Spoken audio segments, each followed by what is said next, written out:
Assalamu alaikum.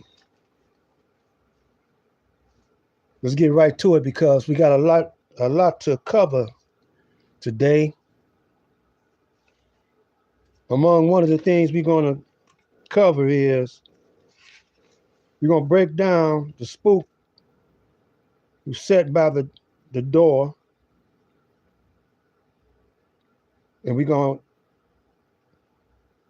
show you how grassroots brothers and sisters around the time I was coming up, how they was thinking. Because the spook who sat by the door, the book came out in the 60s, late 60s. And that was when I was stomping the grounds of Detroit. As a young man, I was about 21, because it was 1967 when the rebellion or the riots broke out in the summertime, not too far from my birthday. It was in July, I believe. And that would be a coincidence. That's what I think, I can't recall it, but I'm going to try to look it up. I think it came out, the riots came out, jumped off in July the 27th or the 28th, somewhere around but I know it was in July. And that's the 7th month. And we're in the 7th day. And I'm 77 years, a little over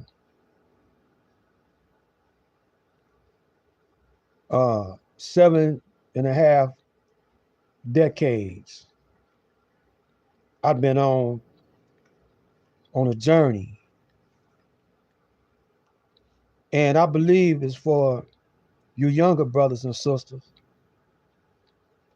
I believe I'm trying to school you to your enemy and what needs to be done really needs to be done. And I believe that I'm following the teachings of the Honorable Elijah Muhammad. I truly believe that. And so I like to open up by saying greetings, assalamu alaikum, shalom alaikum, what up, though? And what's happening, my brothers and sisters?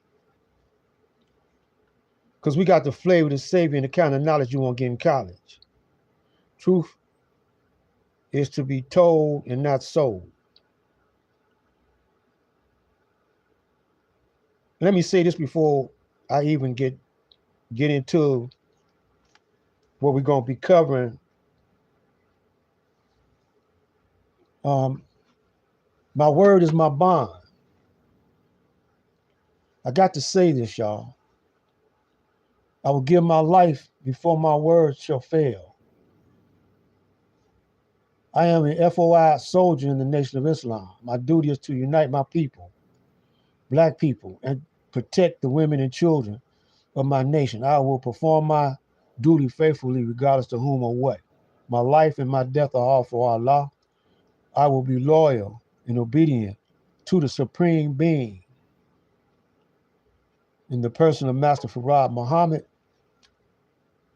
and also the Honorable Elijah Muhammad.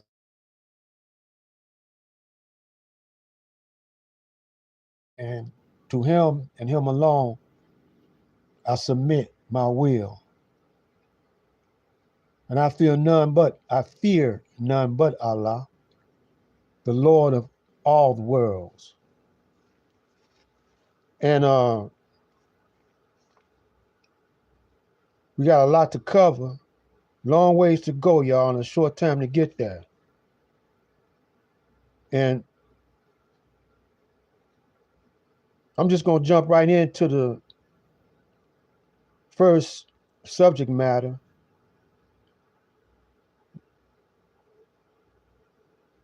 because I don't want to be too long, but I want to be mighty strong.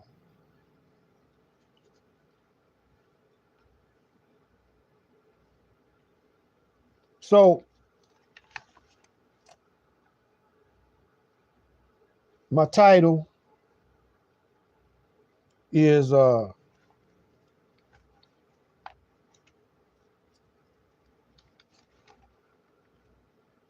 War Strategy for the Black Man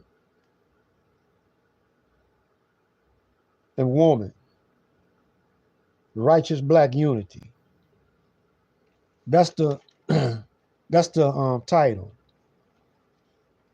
See, Righteous Black Unity is a strategy and a weapon. And I got my number there for you to leave a message.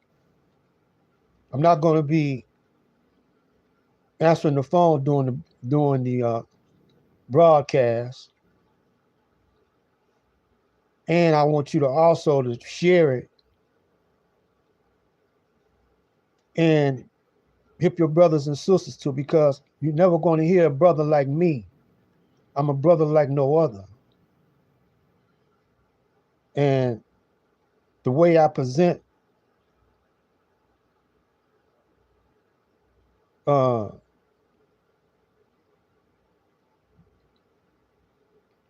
the way I present myself is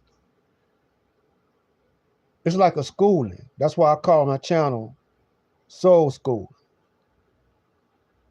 Uh, I don't say I'm a general, but you can classify me as a general because generals offer strategy, and the young brothers and sisters fight the war. Don't forget we behind enemy lines, and a lot of y'all don't think of it like that. So I got to make you see it like that. And there's no time for hesitation. And so yesterday, I had a rough time yesterday. I was uncoordinated, in my presentation. And so today I'm a little bit more coordinated. A lot of brothers say, well, you old, brother. Y'all better be glad that y'all got a brother like me, old as I am, that's white man free. Never could there be a brother like me that is completely white man free. I work for black people. I mean, I actually work for black people.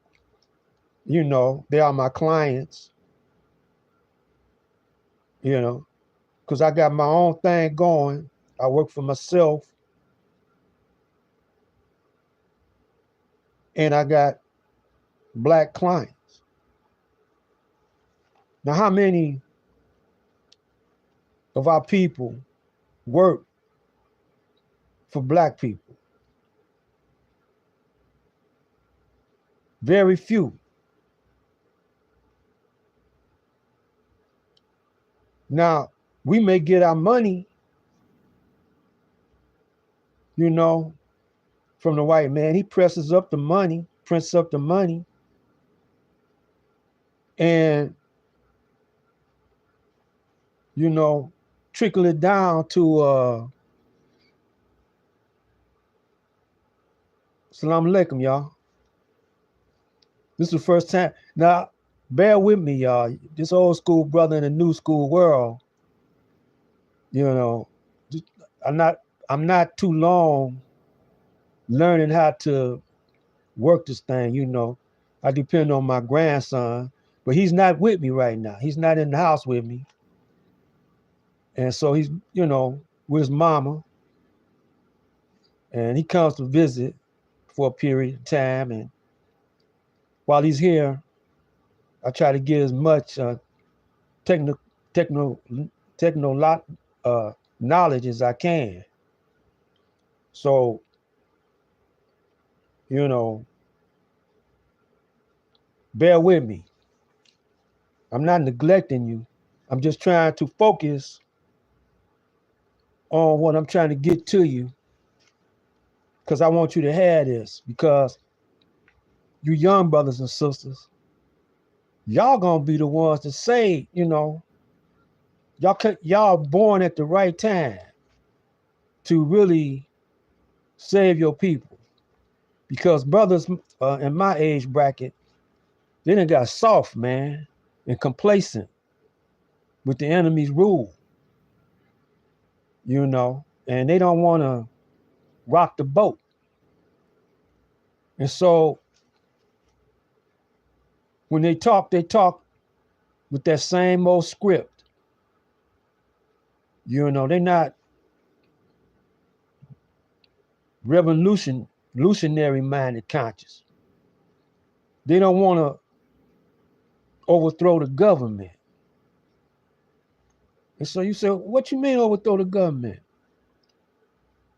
I'm gonna try to look at a document that the white man uh, has in his arsenal,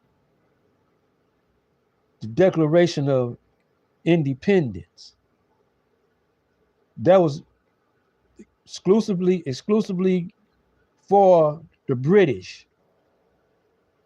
When y'all read, you know, that document, Declaration of Independence, he was saying that if the government wasn't treating you right, you have the right to abolish it. You know, you have the right to abolish the government. Now, if what's good for the goose is good for the gander. It's good for the geese, it's good for the gander, right? If he can say that, we can say that. Unless y'all think we've been we've been getting treated right as a whole. Y'all think that we've been getting treated right from slavery to now? Man, if y'all think that, something wrong with your thinking. I'm not gonna call you retarded, but some of y'all think we done came a long way, man. You know, and just look at uh where y'all at now. Now,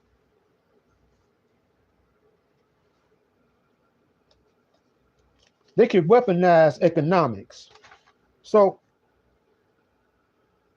we was talking about stocks and bonds, because they got stocks and bonds when we were enslaved and we were on Wall Street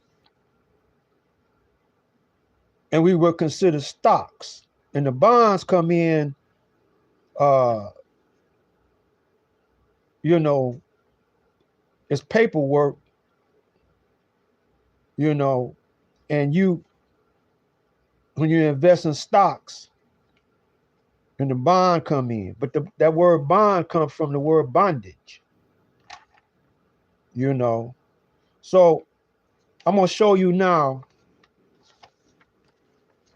what they advertising.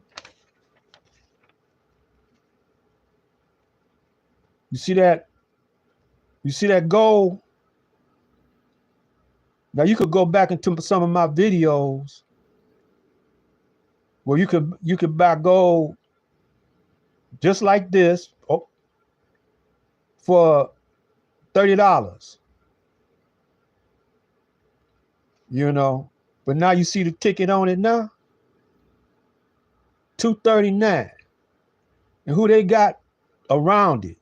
White people. They ain't got you buying no gold because they know where you at. They know where your mind is at. But this is a trick. That's a trick, man. Why you say that's a trick?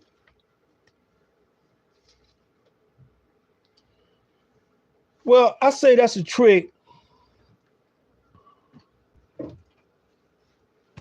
I'm gonna tell it to you in a minute. Bear with me. I gotta go through my files because I want to show you an executive order from Roosevelt that I Xeroxed a long time ago, 20 or 30 years ago, maybe longer. See, I've been doing this for a long time.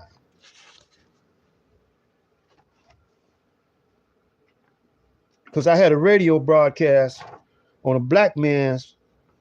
black-owned station named R.J. Watkins. But anyway, here we go. Now this is a copy, but can y'all see that? That's an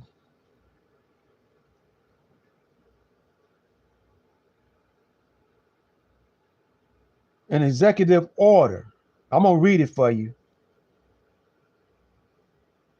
And at the bottom, at the very bottom, it's got the penalty for not turning in your gold.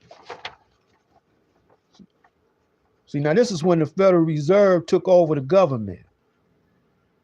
And they had a president called Franklin D. Roosevelt, the one that made this executive order.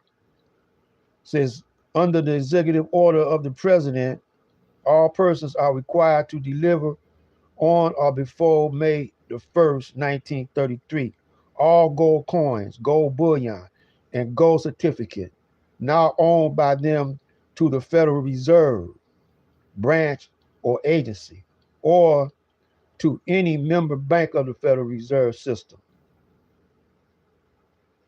So you had to turn your gold over to the Federal Reserve, not to the government of the United States, not to Franklin D. Roosevelt, the president, but to the Federal Reserve. Now, what does that suggest to you? Now, what does that make you think about the president of the United States ordering its citizens to turn their gold over to the Federal Reserve Bank? You know, see, most of y'all don't know about this. That's why you need a research team in every hood, every household. Y'all got to have a research, because you ain't gonna be able to. You better do it now. Get a research team together. We used to have a research team together when I was on the radio called the Hood Research. You know, my radio show was off the chain, y'all. I'm gonna show you where I got an award. But back there, it was a bunch of revolutionaries like myself running the city, because it was around the time Mayor Coleman Young was mayor. And y'all study up on Mayor Coleman Young. And continuing on with this, it says, gold certificate may be identified by the word gold certificate appearing therein. The serial number and the treasury seal or the face of a gold certificate are printed in yellow. Now, a gold certificate is, I got some here, you know. You could turn it into the treasury, and whatever its value is on that certificate, they would give it to you in gold coins, whatever it was. And it says, be careful not to confuse gold certificates with other issues which are redeemable in gold, but which are not gold certificate. Federal Reserve notes and United States notes are redeemable in gold, but are not gold certificates and are not required to be surrendered. Special attention is directed to the exemptions allowed under Section 2 of the executive order. Criminal penalties for violation, pay close attention. Criminal penalties for violation of executive order is $10,000 fine or 10 years imprisonment, or both as provided in Section 9 of the order. So who actually owns the Federal Reserve? I remember Steve Coakley, he's the master researcher. RIP to the brother. And I had a chance to meet the brother a couple of times. I had him on my radio program. And we used to kick it. Man, we used to kick it real tough. But anyway, I'm going to make you think now. The Rothschilds sent some of their agents over to a place called Jekyll's Island to meet up in secret with some congressmen and senators and whatever. It was secret because they told the Hill that they were going duck hunting, but they was meeting up on this joint called Jekyll's Island to negotiate with the Rothschilds agents. I got their names, but I ain't gonna go through all that. And to present a Federal Reserve bill to the Congress. Now, this took place in 1910. That's the same year Master Farad came over to the shores of United States. But he didn't come to Detroit. He was mingling with them whiteys because he looked white, but he wasn't white. He was black. And I'm going to show you when we go to the spook who sat by the door. I'm going to show you where the brother named Willie Freeman used him to pull a job so the people would think he was white. We're gonna get into that too, because we're gonna break down the spook who sat by the door. And Sam Greenlee was in real life that spook who sat by the door. When you examine his history. But anyway, they got the bill passed in 1914. And so that's when they took over the Congress. Now, we all know Rothschilds and them are Jews, right? Y'all didn't know it. Look up his history. Look up the Rothschilds' history. Look up the Rockefeller's history. And the Honorable Elijah Muhammad said that all white people are Jews. They were the first to come out the caves. Now, if you ever watched this movie called The 13th Warrior, I think Antonio Banderas was the 13th warrior who was a Muslim. But he was portraying a Muslim in this movie, 13th Warrior. And he interacted with some people who were the Vikings, white people who were the Vikings. And he was sold to them because he had done something, and as a punishment, they sold him to the Vikings.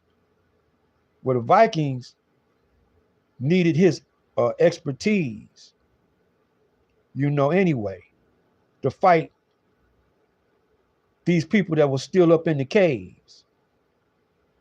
These white people that were still in the caves, and every now and then they come out the caves and raid villages, rape women, kill everybody.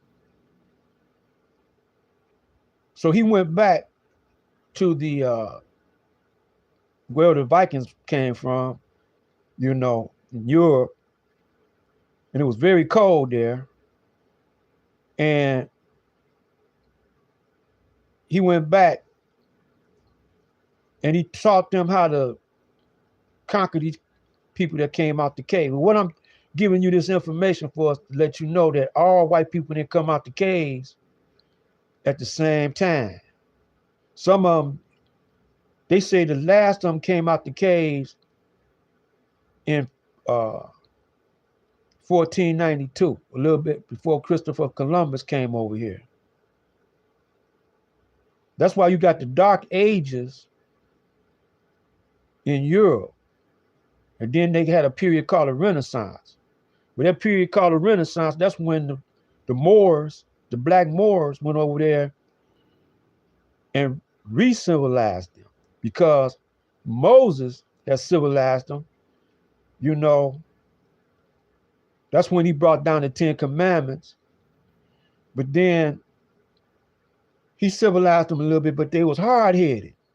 They kept on breaking God's commandments, So I'm going to go to the Bible and in the book of Judges and read to you what I'm talking about.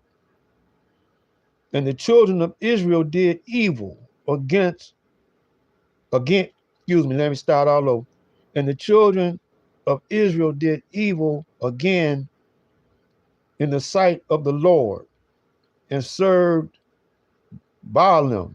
That's some kind of evil god or something. And Ashtaroth. Man, they come up with, the white people be coming up with some deep ass names, man. But anyway, and the gods of Sarah and the gods of Zidon and the gods and the gods of Moab, and the gods of the children of Ammon,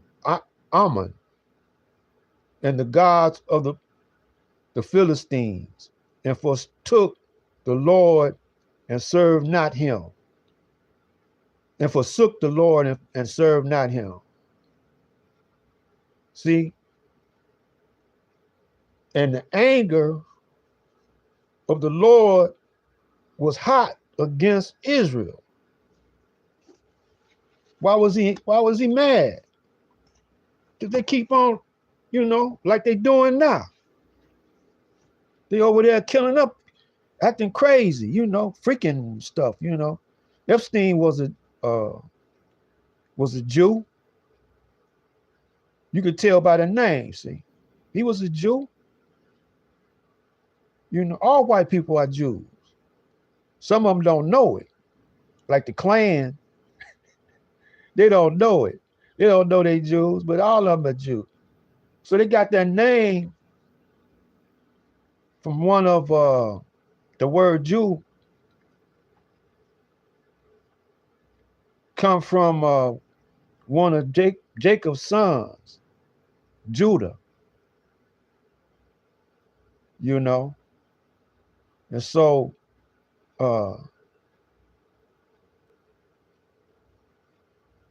Jacob was a black man. His real name was Yakub. He the one, I could go to the Bible right now, but I'm not going to go through to the Bible because I'm trying to give you an overall view of what time it is and how they've been masking who they really are. But Jacob is his name. Allah turned his name to Israel, which means against God. And see, you the God, black man and black woman. But he couldn't rule you until he put you to sleep. There's all kind of ways to put you to sleep and keep you asleep now. Just because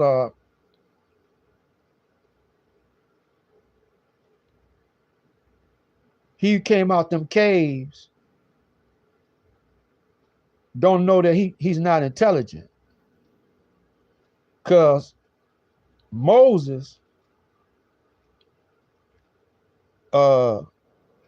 civilized them and taught them tricknology too, just like Yakub. Yakub taught him, or Jacob taught him tricknology.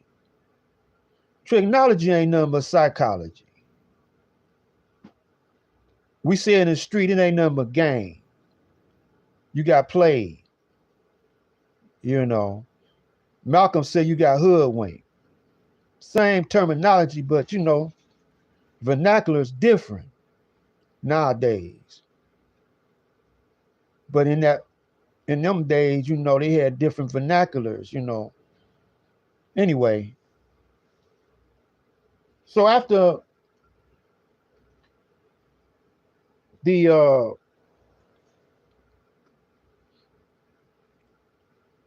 Moses was giving them not just the 10 Commandments, but he was giving them it's a bunch of them, how to eat, what not to eat, you know. You can find it in the Bible. And that's what I want y'all to do, you know, start going to the Bible. You hear a whole lot of the Christians say, I go by the Bible. They're not lying. They go by the Bible. They go past it, but they don't go in it, you know, and break it down. That's why today you got a whole lot of Christians, you know, not recognize that they are really Muslims. Most of y'all don't know y'all really Muslims.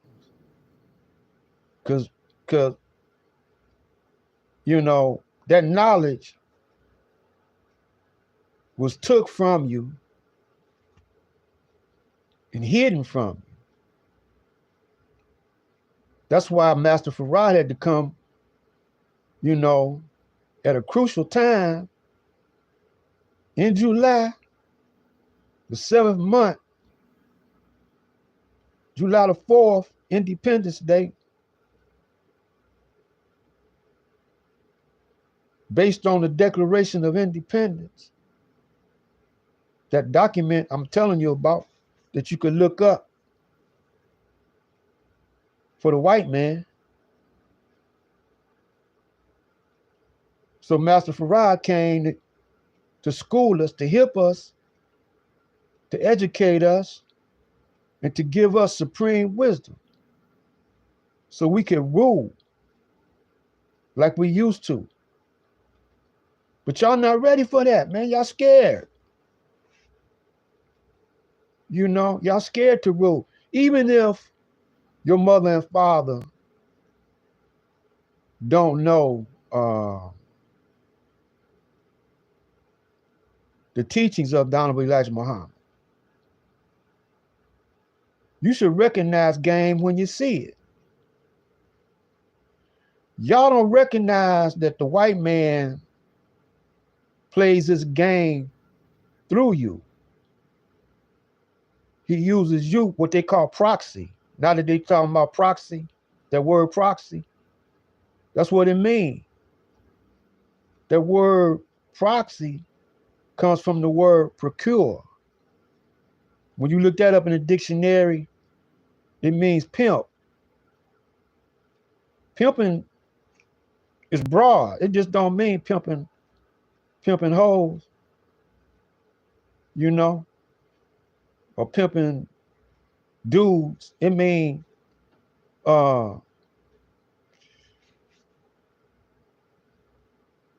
it's like the hidden hand, you know. You ever heard of this saying before? You throw the rock and hide your hand. They throw the rock and hide their hand. Well, that's what it means. You know, it's on that level. It means like, just like I'm gonna give the Palestinians as an example, like Hamas. Hamas was paid to do what they did by the United States and Israel. Because if you think about it, it don't make no sense. They said, well, they mad because they've been under occupation for 40 some years, you know, and then they're going to all of a sudden go over to the Israelite side, shoot up a bunch of people and take some hostages back with them and go down in the tunnel. And then Israel go crazy trying to find Hamas. They said, we know they in them tunnels and we're going to blow up everybody until Hamas released them hostages. That was an excuse, because really they don't care nothing about the Palestinians. They scared of Iran because they used Iraq as a proxy at one time. Saddam Hussein was fighting Iran. Then Saddam Hussein, because he was in bed with the white man, you know. And see, them Muslims over there, they're not really practicing Islam because a whole lot of them is Caucasian. They're not the original Muslims or the original Arabs over that way.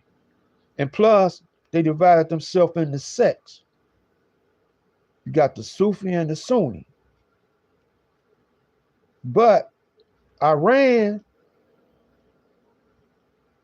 goes by an Islamic government. It's a Muslim government. They got Sharia law over there. And United States want democracy everywhere. But democracy is the same thing as proxy. It's the same, you know, when you study them words, you got to get up into etymology. When you study them words, you'll see. And you ain't got to, you could go look in the dictionary. That's where I got all this from. Just follow the words, man. And democracy is like a proxy, you know? And proxy comes from the word procure, which means pimping. And that's what the United States is doing to us right now, pimping. Because when they broke away from England, the British, they said, we ain't gonna never have no taxes. You know, that's why they, you know, had a war with England, you know, because the British, because they was being taxed to death. And said, we not, you know, our taxes ain't gonna be structured like the British.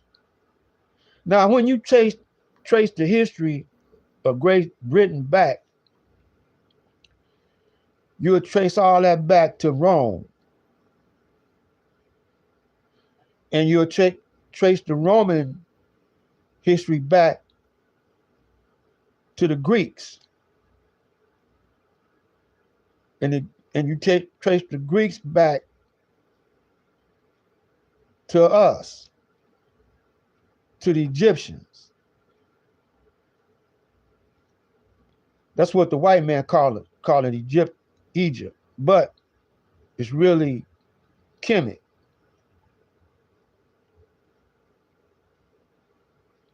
And when you trace that word Kemet, that's where you get the word chemistry from, you know, which means black.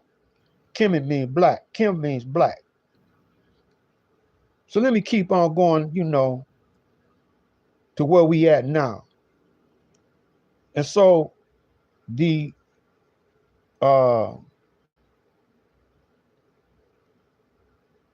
Palestinians settled for the arrangement with Hamas, because Hamas, they weren't dealing with Hamas at first, but they accepted, you know, they got weak and they accepted Hamas, you know, to govern them. So they got two kind of like governments over there. They got Hamas. Hamas is like they strong arm. They thought.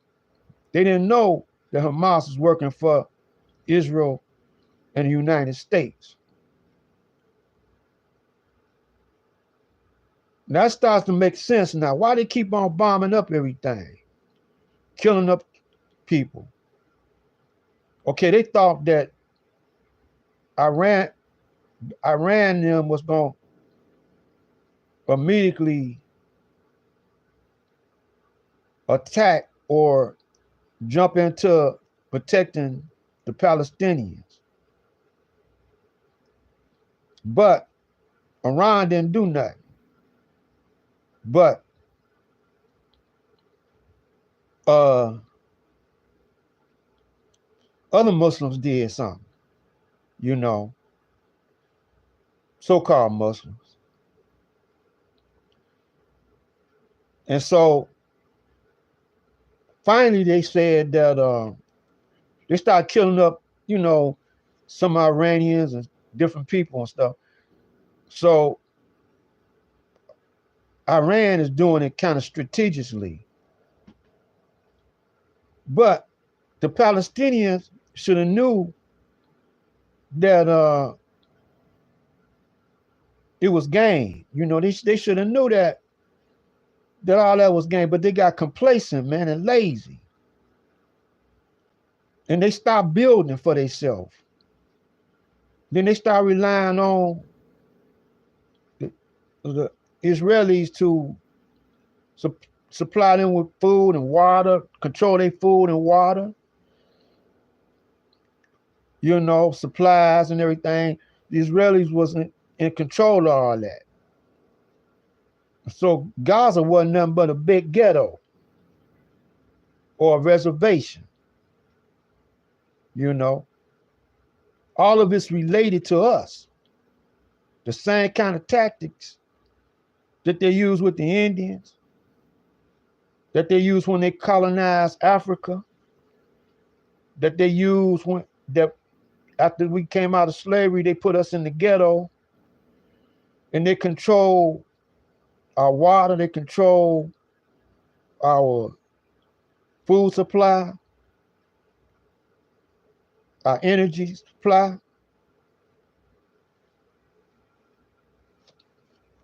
So I'm gonna ask you a question right now.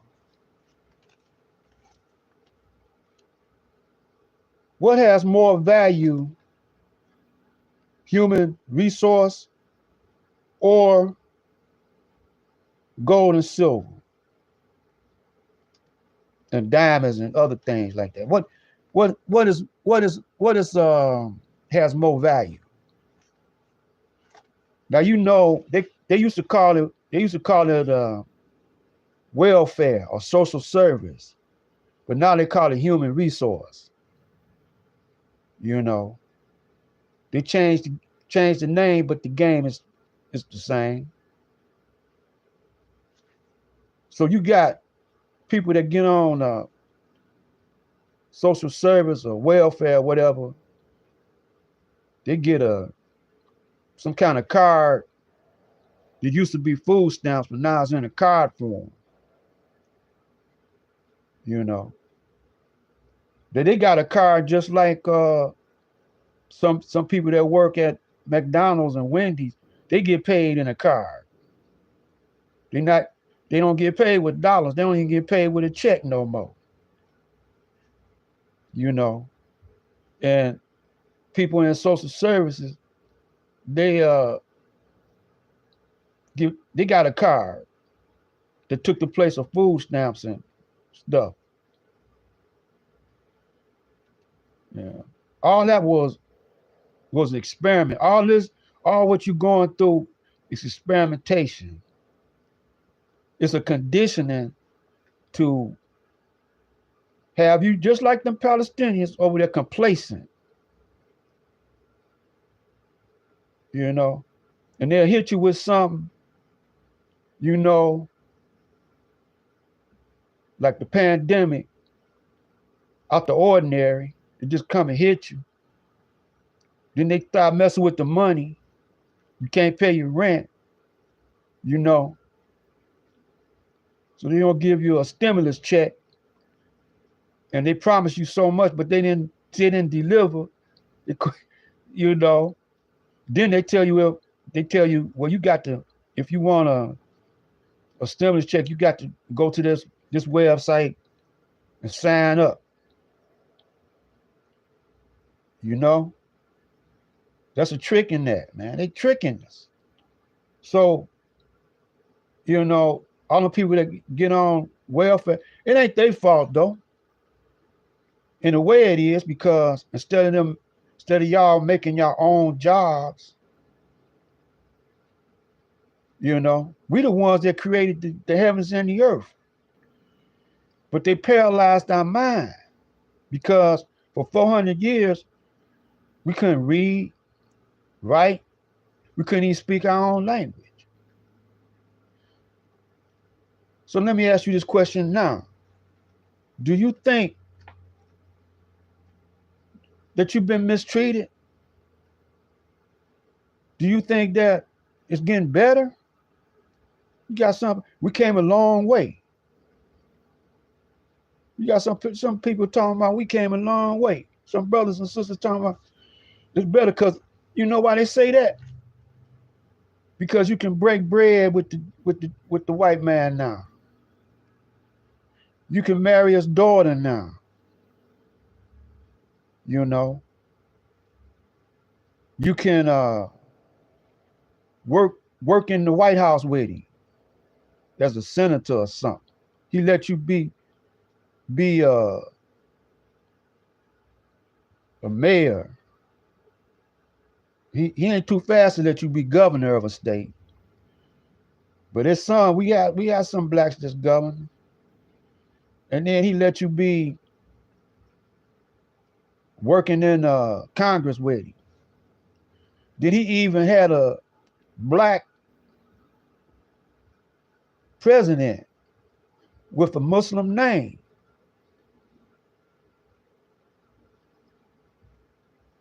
But he was a traitor, man. You know, he was a traitor. And so y'all ain't recognized that yet. But let's go to New York. They got a black mayor. But he's a traitor. What about Chicago? Traitor. They got black mayors, but they traitor. They do whatever the governors or the president or Congress, whatever they say, they got to do it. They ain't got to do it, but they do it. The only one that didn't follow, the only mayor I know that didn't follow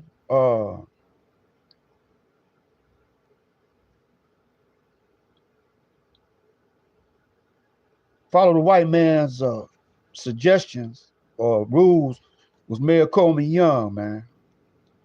And when he didn't do it, they tried to get rid of him. But Mayor Young had built his own army. Let me tell you about Mayor Young right quick. Mayor Young had built his own security. He had a bulletproof limo with machine guns in the bumper or the headlights.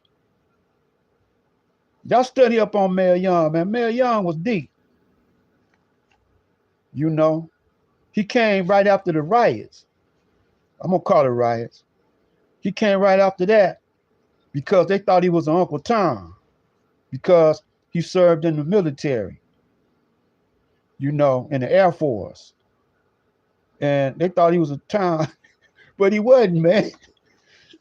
Mayor Young was a gangster, man. A black gangster that didn't play that. And y'all could go on YouTube right now and see him cussing out Channel 7. Told him to get the hell out of my office, man.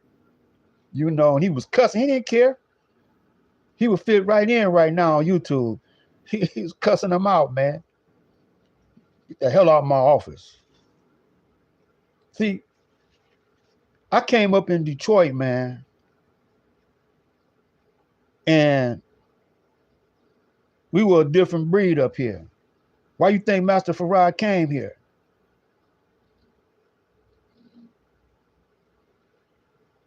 Yeah, we were gangsters, man. But we were following after the white man. We seen how they did it, how they gangsters did it. You know, the gangsters settled Hamtramck. White gangsters settled Hamtramck, and they settled Grosse Pointe. Now they are two little small towns.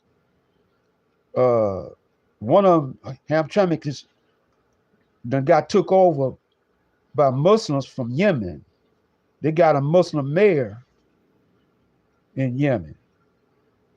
Then we got Muslims in Dearborn, and the mayor of Dearborn used to be a white racist.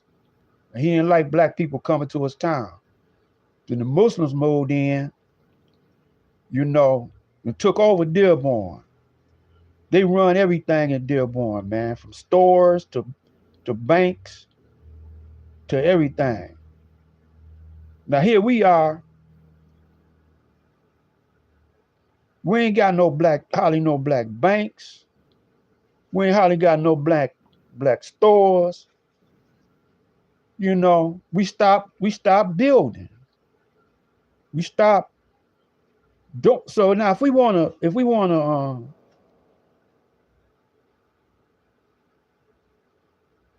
build, I mean, if we wanna everything we need, say like you want to get a generator. We don't build generators to put energy in your house. And we might need generators to survive. But we don't build them. So we got to buy from them. They got survival kits for what's getting ready to jump off. We got to buy from them. The enemy, bullets, weapons. We don't make weapons. We got to buy from them. You know?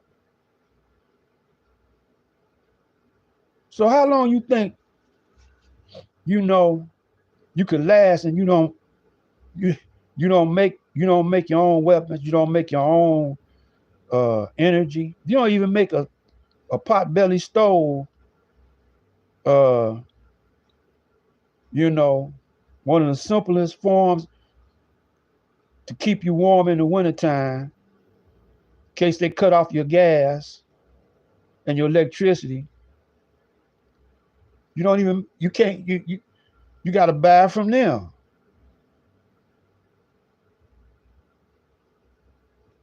You don't even have nobody, you don't even have black market owners. And them Arabs that come over here, they not really Arabs, but anyway, they come over here, they not really Muslims. They come over here, they agents, man. So they getting jacked up over there because they come over here and use the black man as a human resource. They use us as human resource. So I ask you again,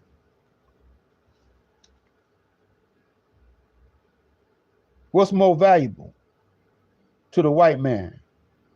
Human resource, gold, silver? Think about it, man. We are more valuable to him, but we don't know it. Human resource, see, gold, it can't do nothing. You could just put the gold down there and it'll sit there until somebody come and move it and make it worth something. You know, a human, by the way, we are the only humans, because you look up that word hue, it means color. You look up that word mind, comes from the word mental. Mental means mind. I mean, man, human, and man and mental, all that means mind. You know. And so we are the creators and makers of everything. The original people of the planet Earth are black people. Everybody else comes from us. But this process that he did to us, it took about 6,000 years, man. Or at least 4,000. And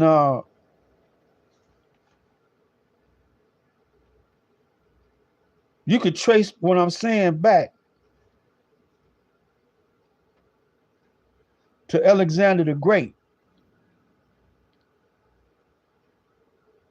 You know, Alexander the Great, another name for Alexander the Great is Nimrod. That's in the Bible.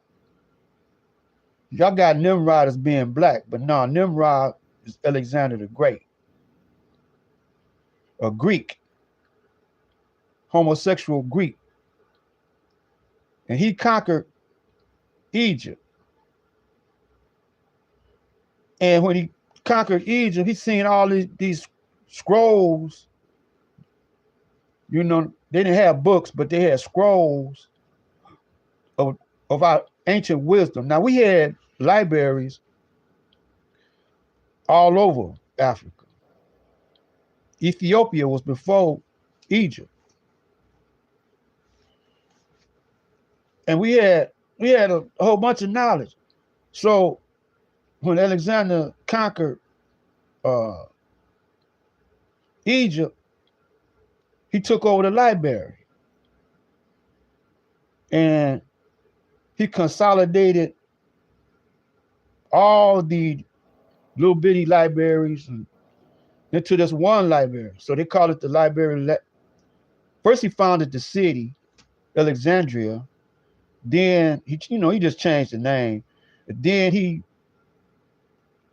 made a library. They call it the Library of Alexandria. Then the Romans, they were a little more stronger than the Greeks.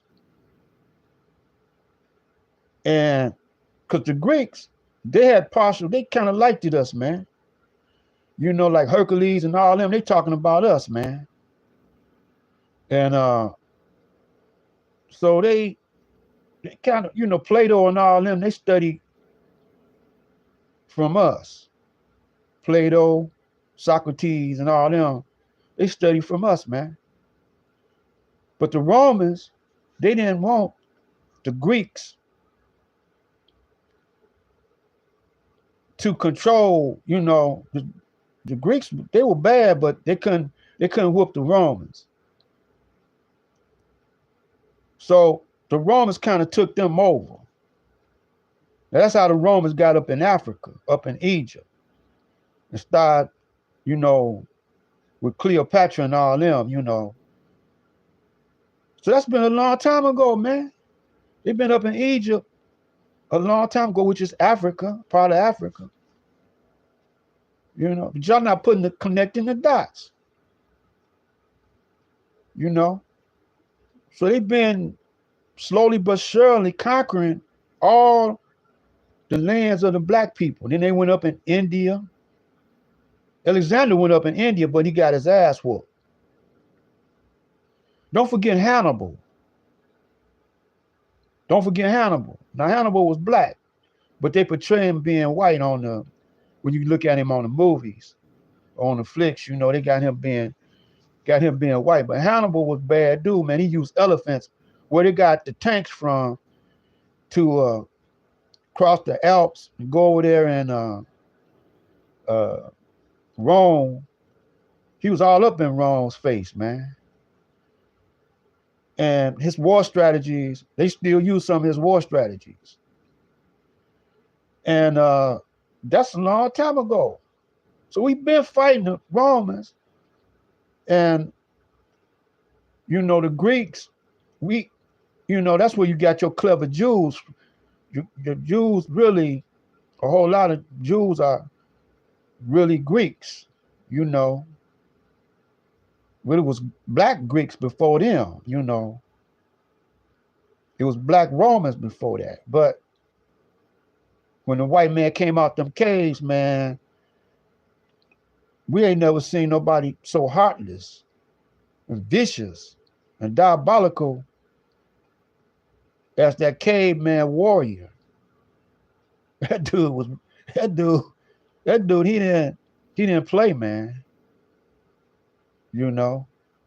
So when we fought, we didn't really have wars that much. Think about it. How can you build pyramids and be fighting all the time?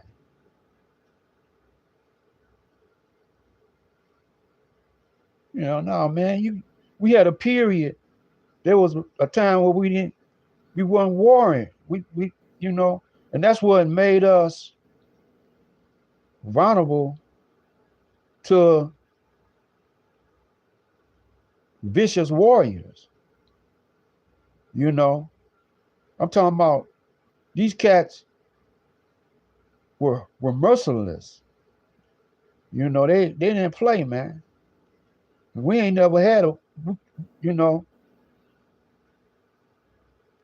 they just came in and took us over. So this war ain't nothing new, man. So the white man been on the planet 6,000 years. Now it's the dawning of the 7,000 year. His time is up now. Master Farad had to come to tell us that. It's said in the Bible. That's when you get to Revelation. The seventh day. That's why you got a church group called the Seventh Day Adventists. And they don't want us to know what the real meaning of the seventh day means. The seventh day means it's over, man, for the white man.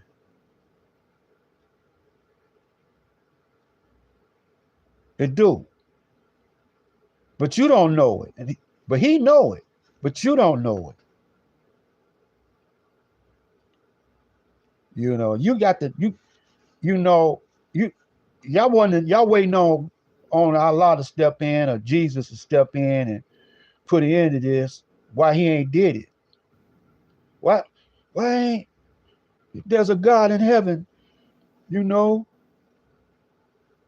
So the white man told you, he said, well, Jesus saved you from all your sins He died for your sins. And when you die, you're going to be with all your people. And that's when you're going to see God.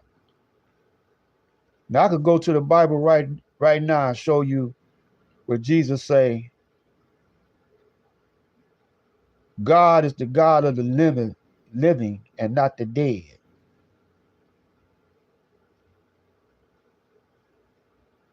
But y'all don't see it. Y'all don't look at it. Y'all don't see that in the Bible. Because the preacher, he worked for the devil. That's how he make his living, keeping you deaf, dumb, and blind. And so he don't want to show that part to you. So he'll find a part in the Bible, and twist up the meaning to it and preach it right back to you, so you'll never wake up.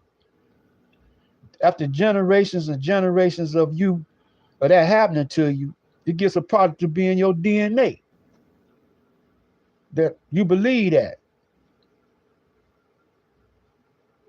And so you asleep. You mentally hypnotized. You asleep. And he's using words to do that. He spellbound you with words. See, words got vibrations to it. Letters got vibrations. Before there were words, there were numbers. Man, it's deep, man. So let me move along, because we got a long way to go and a short time to get there. So now, here's a sales paper. They give everybody these little sales paper. What they selling? Meat. But look at the prices on them. They done jack the prices up. They got fresh, boneless, skinless chicken breast, $1.99. Now you notice every time, that you thought of this, $1.99, $4.99. That 99, man, is or either $1.49, $3.99. That's psychology. $1.99, $4.99. Well, he got one here, $6.88. Then every now and then he give you three what is these Thorn Apple Valley sliced bacon, which you shouldn't be eating, for $3 for $10. You probably done had that sucker. You probably done had them for about 10 years. And so he said, well, I got to get rid of these,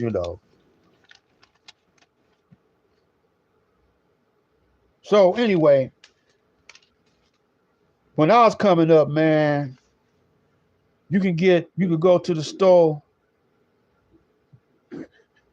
and get a loaf of bread for about what, 50 cents or something. That's inflation. Whether or not you know it or not, inflation is a tax. Another way of taxing you. When you get your driver's license, that's another way of taxing you. So y'all gotta, start studying this for yourself. Y'all can't be waiting on, time is running short. Y'all can't be waiting on brothers like me. There's very few brothers like me, y'all. There's some brothers like me now. But most brothers, they come and give you a little bit of truth, and then they ask you to give them some donations, and then they got commercials on their I just found out the other day that they got they got that they fit. I don't know if I signed up for it or not, but they say in order to have a chat, you got to have order a commercial too. You know, I this is how I think, man. I try to give them as less money as I can. A whole lot of brothers, they give me as much money as they can. We don't make microphones. We don't make cameras. We don't make computers. But y'all got to have the best equipment. And then you say it'll pay for itself because the people got to pay. The people going to donate to your channel. White man said, well, you could talk, cuss me out for that kind of money. You know, because he going to get a slice of it. Whatever they donate to you, the white man going to get a slice of it. In a roundabout way, he going to get a slice of it. He might get the majority of it. You know, you can have a million views and 1 million subscribers, and I bet you gonna get most of that money. You know, he got it set up that way. So some brothers can come and cuss, and you say, why they ain't getting him? You know, and some brothers could show somebody killing somebody. You know, but as long as you let them control the flow of the money, you can do what you want to do down there. You know, but you gotta go by what they say. And they're gonna send people in the chat room, you know, to either threaten you or to cuss you out about something. They want you to know, I don't want you to get too big for your britches, you know. And so brothers have to restrict brothers, you know. They have moderators, and they say if you're disrespectful, you know, that's taken away from valuable teaching time. You got to argue with the chat, you know. Now, Sinetta, he done made money off of that. He said, let them argue. All of them talking nonsense, but they leading you astray. Now, all brothers that's down with you, down with his people, we need to be trying to unite our people. Even though we got some ignorant brothers in the mix, some of them work for the government, you know. And they are meant to, you know, separate you. You know, they're meant to divide. As long as they keep us divided, you know, then they got us conquered. So brothers trying to do it the old school way, you know, they set up temples, they set up mosques, you know, and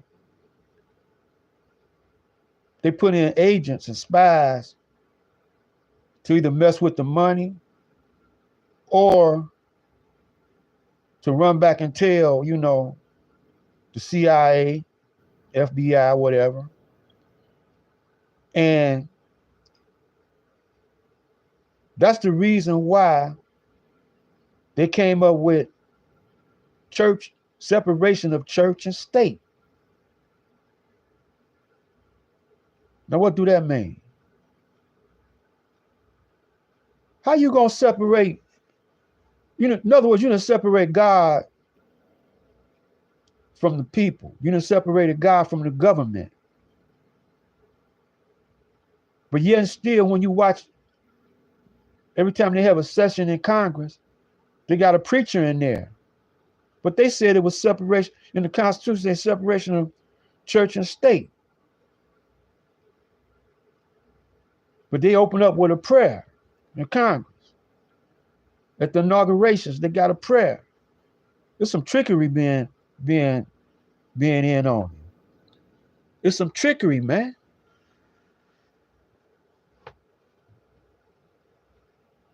So you don't hear brothers talking about righteousness.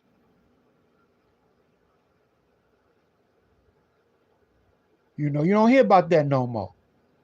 And moral, and your moral conduct, and your righteousness. So when you say separate from church and state, that means you can do immoral acts. That means you could go and kill somebody. You can have sex in the White House. Freak in the White House. You can have homosexuals in the White House telling you how to run your thing, telling the citizens how to do it. You could pass laws that's non-constitutional. You could pass laws that's against God. Because it's a separation from being righteous, or separation from righteousness from the people. Now, why you put the people in there? Because the people supposed to be the government. But you want a democratic system. A democratic system. And I told you what that word Democrat means. It means proxy. And so they do everything on your behalf. So now why is they endorsing the war over in Palestine? And why do they take your tax money and send it to Palestine? And your roads need fixing. And they always talking about a bomb they might have a bomb over here. Why aren't they building no bomb shelters? Why they not fixing the pipes up in Flint? Water, they haven't put no money. They ain't putting no money in the infrastructure. And why are they giving migrants billions of dollars, putting them up in shelters?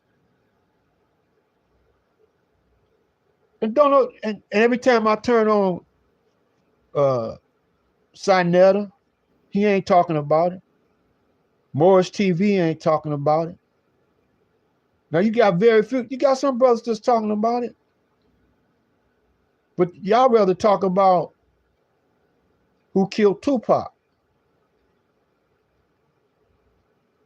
or what Oprah said.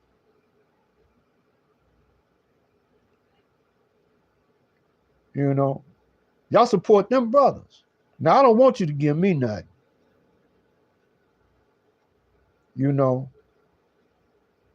I don't want you to give me nothing, man, because I want you to keep that money. Don't give nobody nothing, really. If those that want to do it, let them do it. They'll suck and their head gonna get bumped. But you that watch me, keep your money in your pocket, man. If you ain't got no family, just keep it in your pocket, because that's what you got to do now. Because they're keeping the money out your pocket. They want you to get insurance, life insurance. And it's like a bank.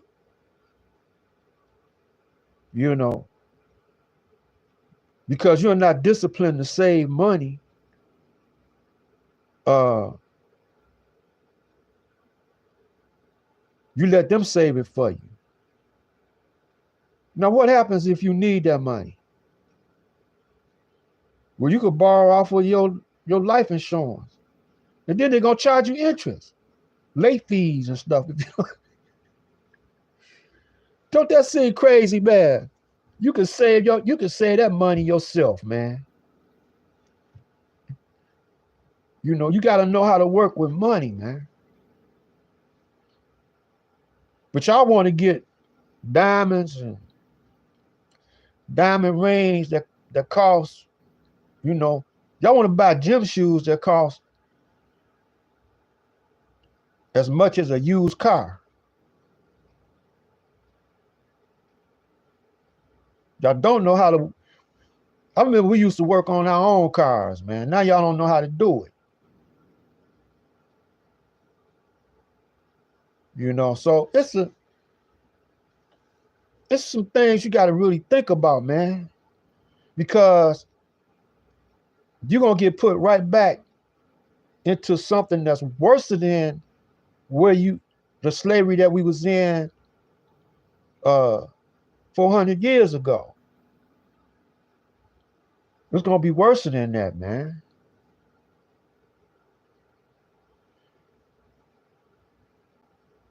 And it's coming soon. You could tell by what's happening in the world that it's coming. Because they don't even care no more about trying to fool you no more. Because they know you ain't gonna do nothing. Protesting is out. Don't join the people talking about, you know, what good have it done?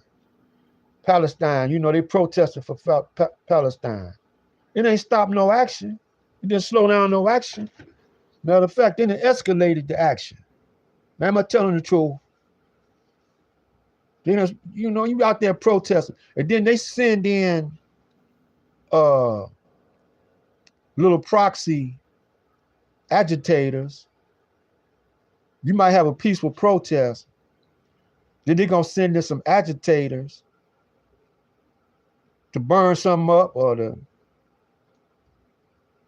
fight the police or something like that, to break in, you know, to loot, you know,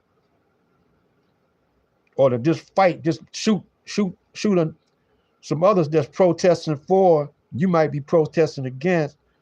They're going to send in some agitators to go and shoot somebody on the other side. So that strategy is dead in the water, man. It don't do you no good to meet up in buildings, because they're going to have agents all up in the buildings, you know, and they're going to divide and conquer while you meeting up in the buildings.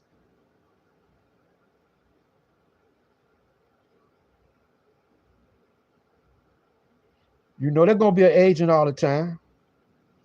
And then who you renting the building from? You're renting it from the enemy. You got to pay. And if you bought the building, you still got to pay property taxes. He going to get paid and going to slow down your progress either kind of way. You got to pay lights and gas. So YouTube could be an access to meet up on YouTube.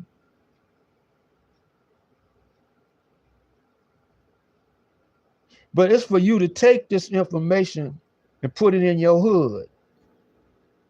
Spread it to your hood. Now your family, they ain't gonna go for it because, you know, they programmed to be like that.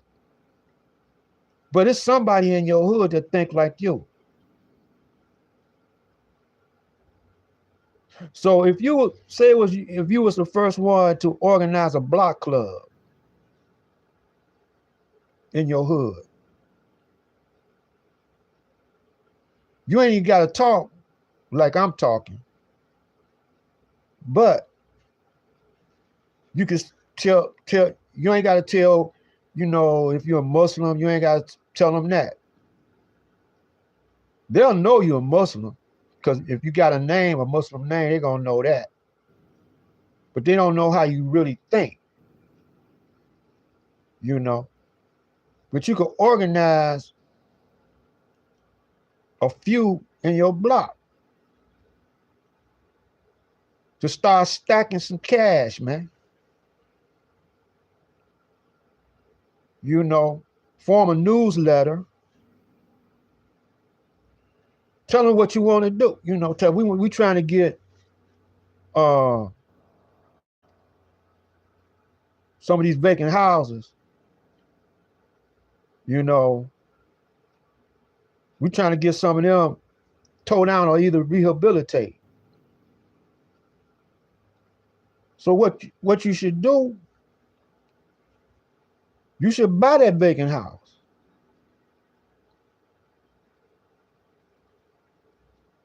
The block should buy it. You know, chip in a little bit at a time, because some of the vacant houses sit in your neighborhood for 5 and 6, 7 years, man. And they ain't gonna tear it down. You got an absentee landlord.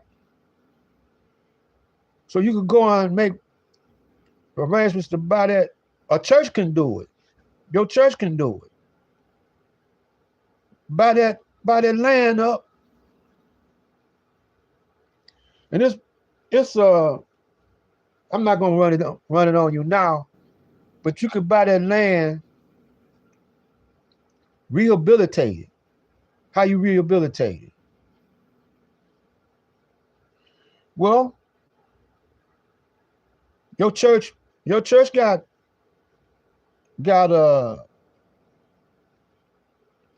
carpenters on. You got carpenters in your church. Y'all could open up a training in your church to show these young boys how to do carpentry work. I know Moore's World TV, he say he a carpenter. You know. Tahaka Bay, he said he a carpenter. Now he could, instead of him tripping, he sound like an agent to me, but instead of him tripping,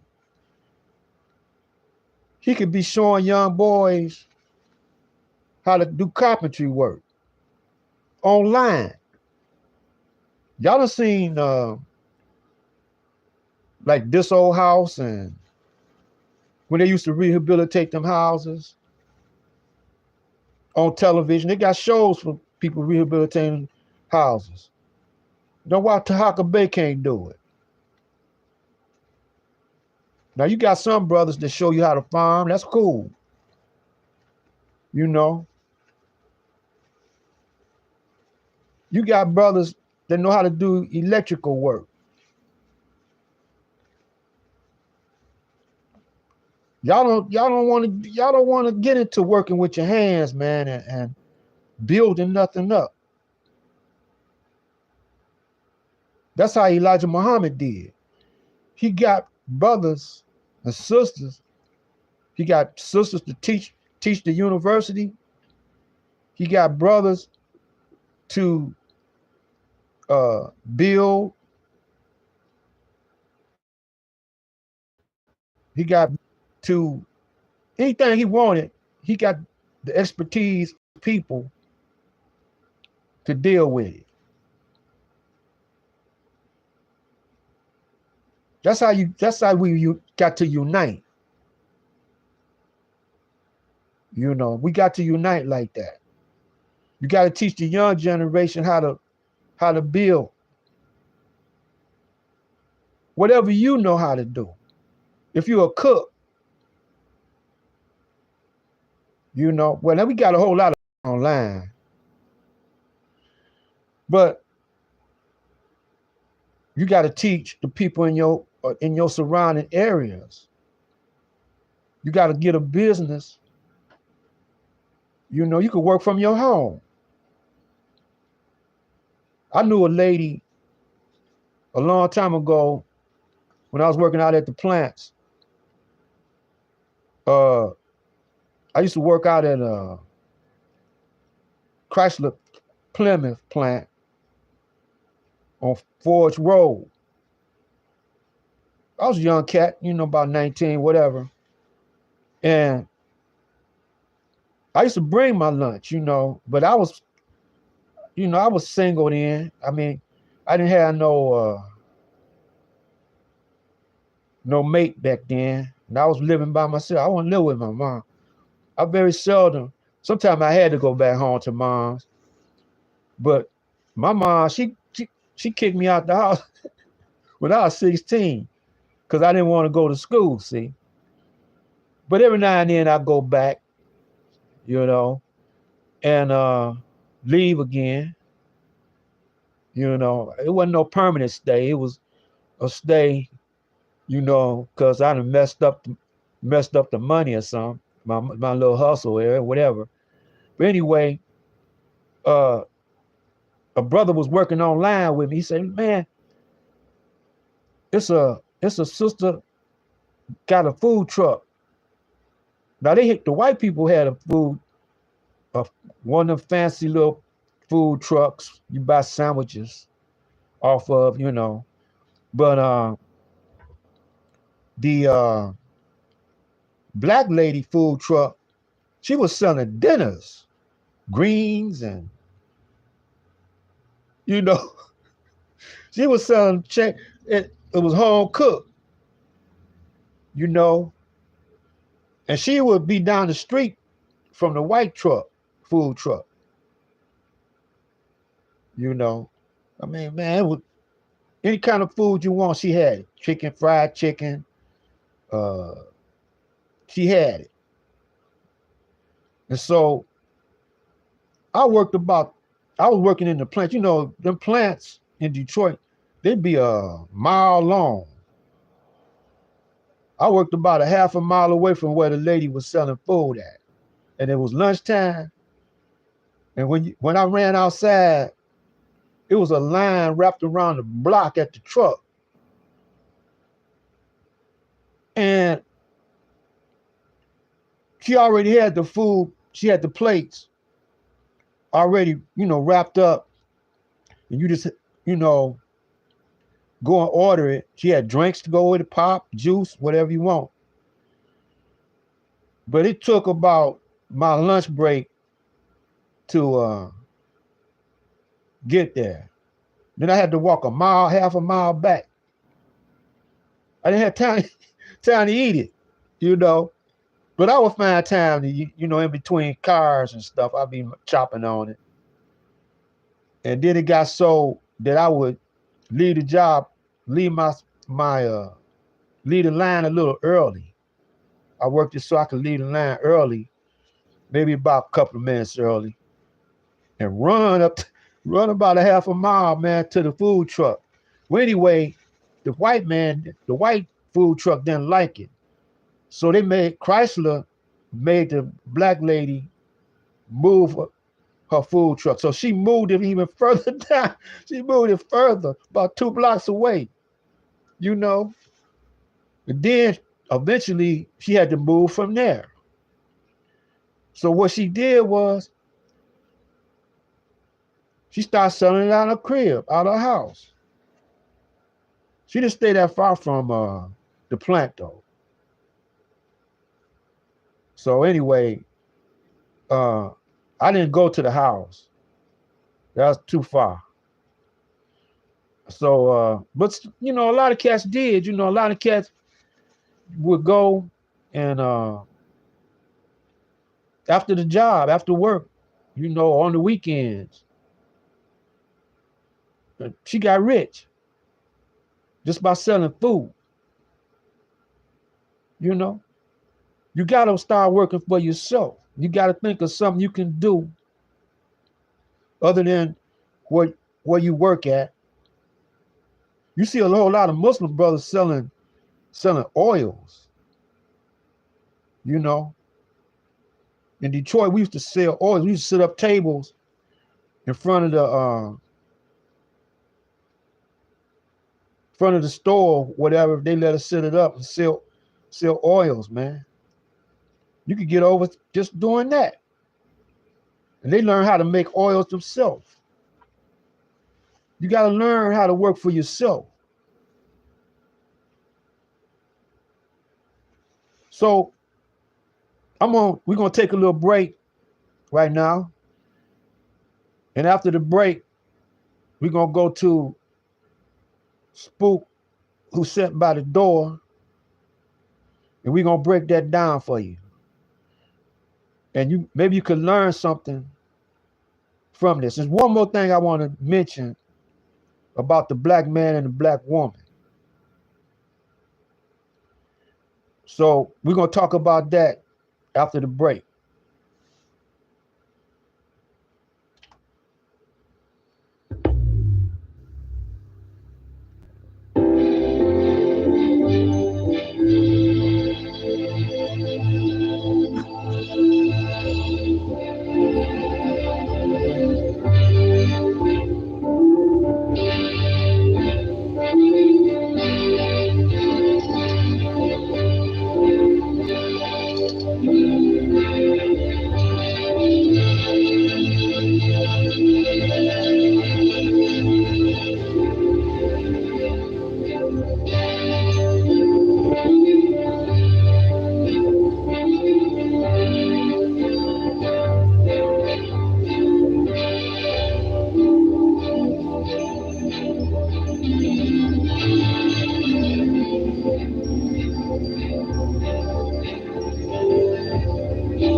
Do a short break.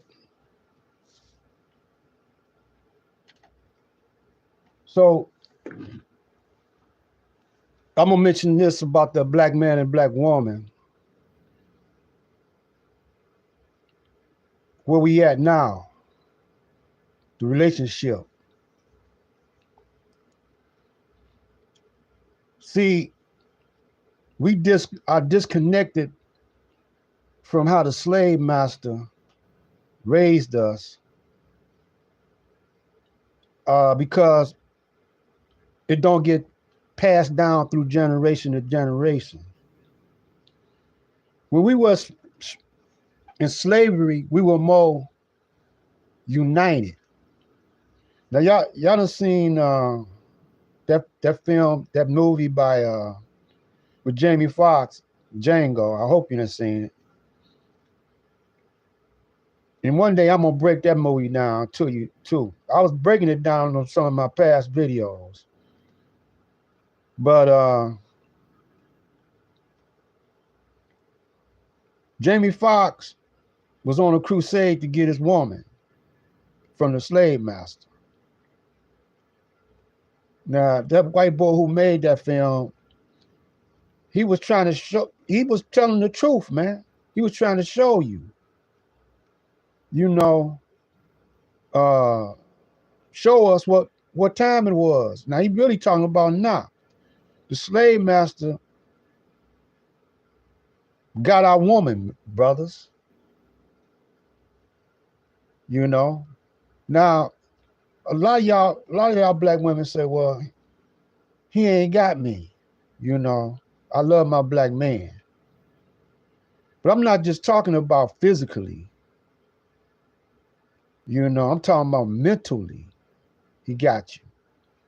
Because that's the only way he could make us submit.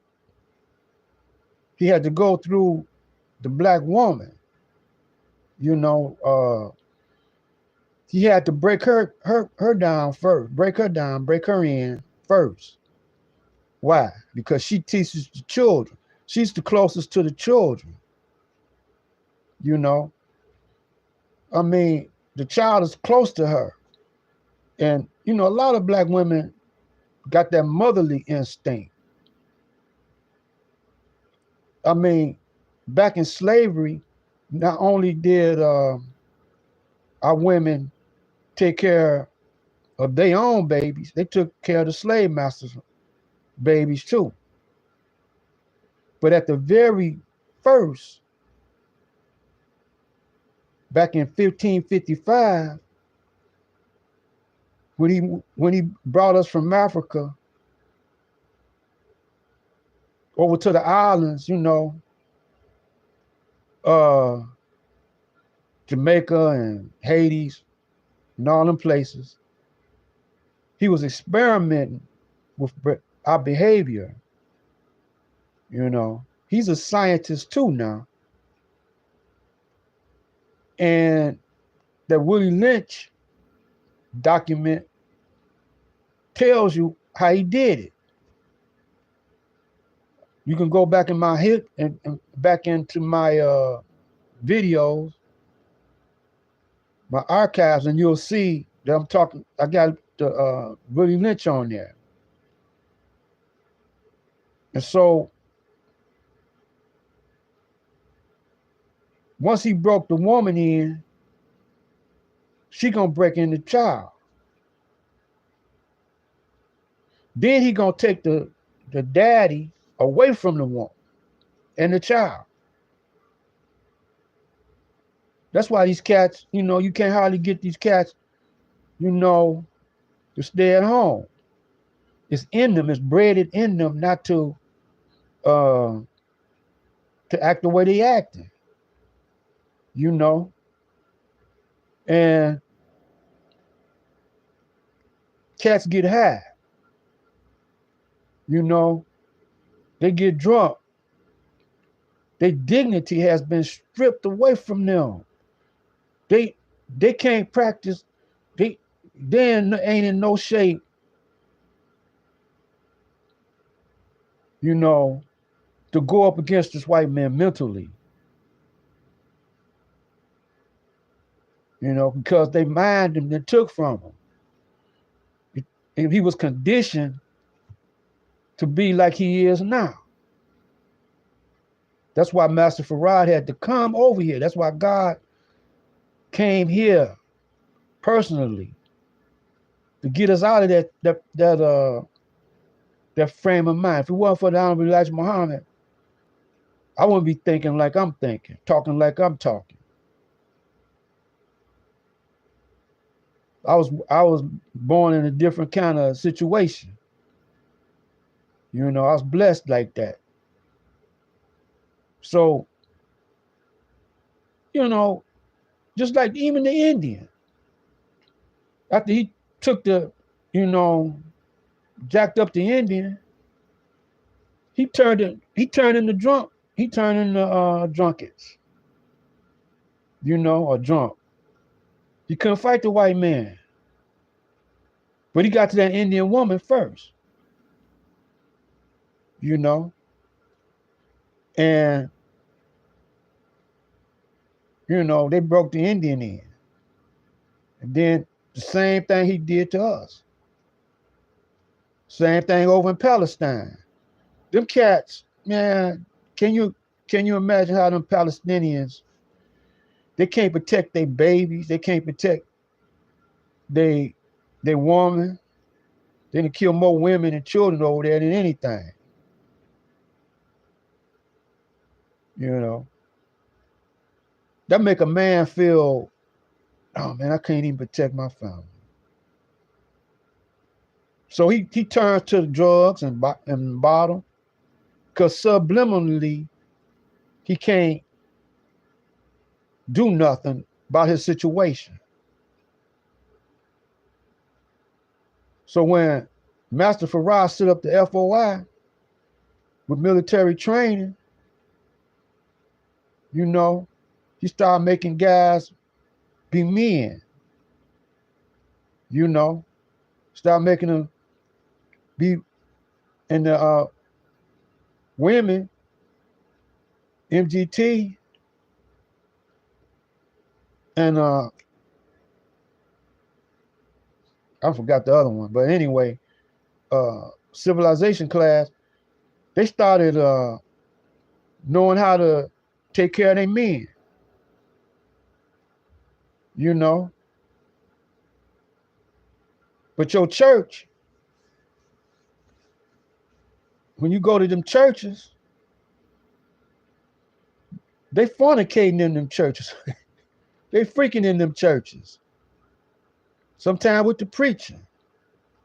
Sometimes with each other. Sometimes, you know, they ain't got nothing but a little freaky city in them churches. They ain't teaching who the white man it really is. And they ain't teaching who they really are. And then they ain't going by the tent. They don't have no. They're not talking about righteousness and moral conduct, because the white man separated church from the state. You get it now? Because he not right. The white man wasn't right. And he used the religion, Christianity, to fool you.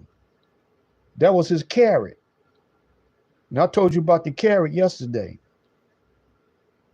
And so y'all not gonna realize that, because they're not teaching you that in school. They're not gonna teach you that in no public school. Y'all pay taxes. You go to these you can go to the inner city, and most of y'all the teachers is black women. Very few black men teachers. So if you're in a city like Detroit, it's a 77% black in the city. But go to them schools. Go to a public school. They're not teaching about their black self. They're not getting books by Shahrazad Ali. and teaching that to the children. Nah, they're using the white man's print. They celebrating all the white man's holidays. But when you 77% black in the city, you got a right to say what you want to put in the public schools. Your tax dollar buy that. But black people, they don't, they don't care. Now some of them take after the Honorable Elijah Muhammad, University of Islam, and they build their own schools. Like we had the Malcolm X Skill Center, we had Aisha Shule, and some more. I don't know if they still working, but they got some brothers with your little schools and stuff. But I'm talking about the public schools. You can teach that. The white man teach. You go to his school, he gonna teach you about himself and ain't gonna teach you about you. Very little. But y'all still got that scared slave mentality. The woman, because her mind works different than the man. She wants security and want her children to be safe. So she gonna take the white man's side. He done came over here and punked out the brothers, and we ain't recuperating. The brothers ain't recuperating. Matter of fact, we getting worse. And the black woman, I noticed this, I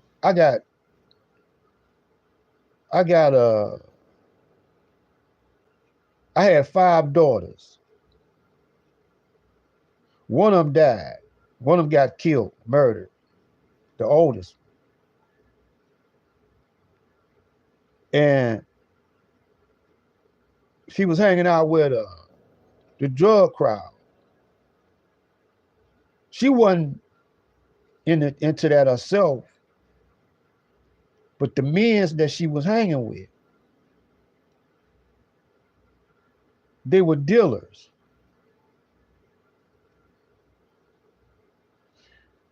One guy was a dealer and one guy was a junkie.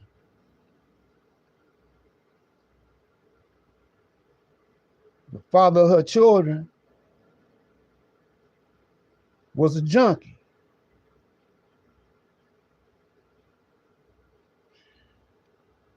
And one day, I got a call saying she was stabbed 45 times.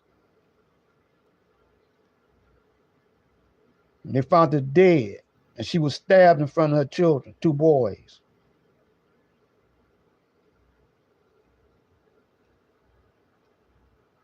That was a long time ago. Back in the 90s, late 90s, middle 90s, rather. And the rest of my girls, excluding one, I got 3.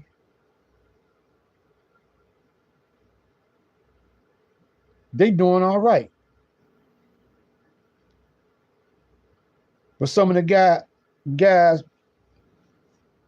they got hooked up with, they didn't have no baby by no weak cat, but they had, hooked up, a couple of them hooked up with some weak cats. And,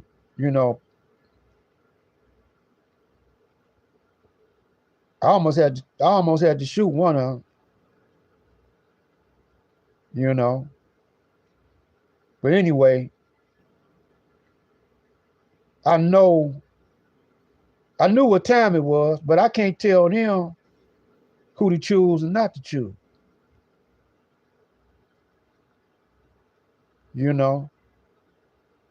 And they got to experience that and make it up in their own minds what they're looking for. But dealing with them, I done found out that half of the guys are following the same direction. Even the Muslim, even the FOI, a whole lot of them, they not where they supposed to be at. Because if they was, it'll be a different thing out there with the FOI. So what making us like that is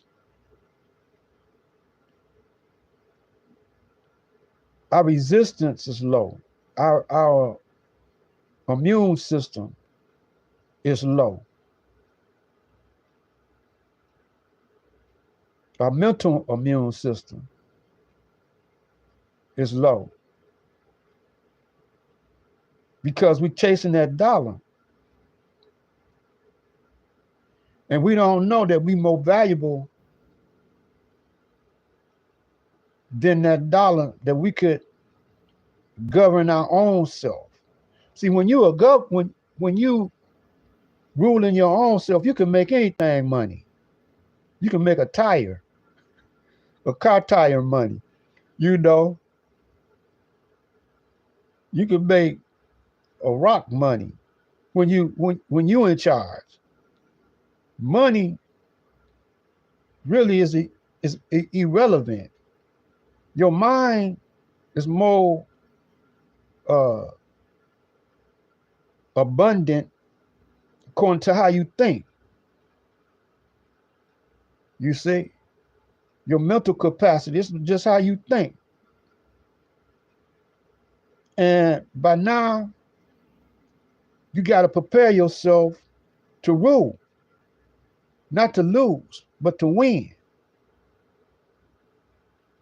Now when you run into a weak guy, ain't no sense in you trying to switch up because you can't change the guy. So before you accept the guy into your life, you better study that guy. Don't give it up quick. But y'all used to watching them movies on TV, and when you watch one of them movies on TV, the guy ain't never seen the woman before. The woman ain't never seen the guy before. And they look at each other. Next thing you know, they taking off all their clothes, jumping up and down. And then she find out later that the guy wasn't cool. He a murderer. And she found out that he done killed 20 women before she got involved with him. And then somebody pull her coat to, he done killed 30 women. I can't see you no more. What you mean you can't see me no more? Because I found out that you're a killer. Oh, you did? Well, I'm going to kill you. Now, what you think about that? Now, you done seen a whole lot of movies like that. And that's for real. If it ain't for real, they conditioning your mind to jump in the bed with Fred the first chance you get. Now you got to scout that cat out. Not only do you got to scout him out, you got to scout out his family.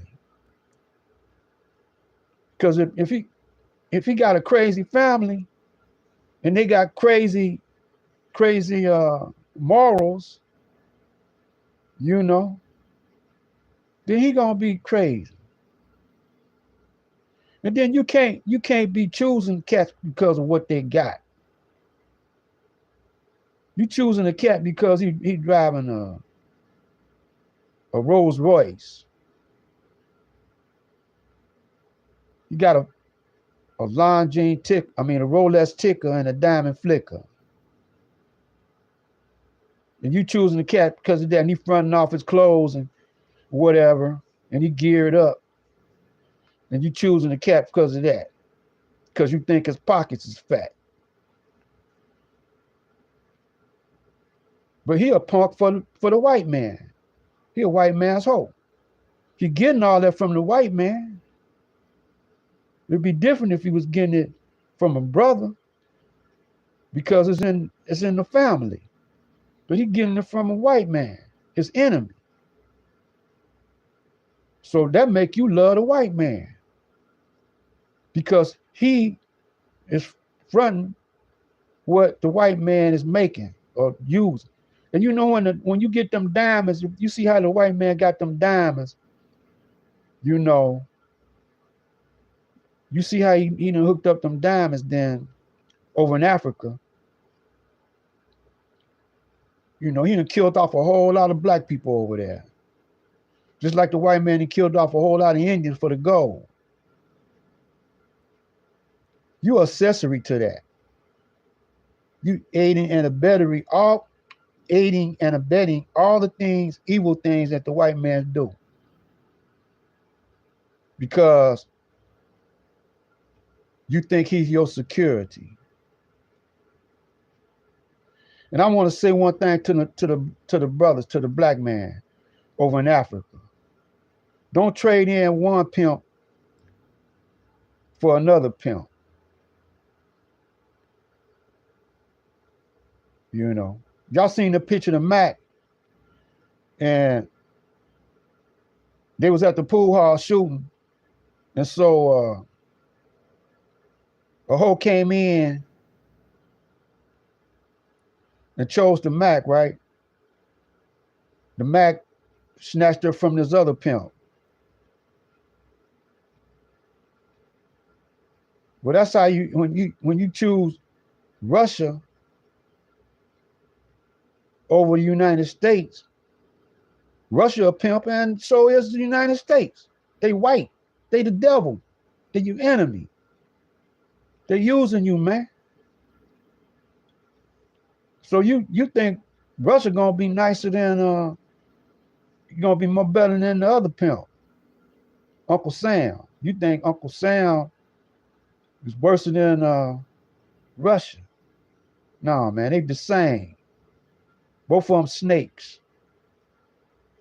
You can't trust a snake. You can't trust a pale face and a smile. And brothers, you know, only thing you want to do is jump up and down, man. You know, most of y'all.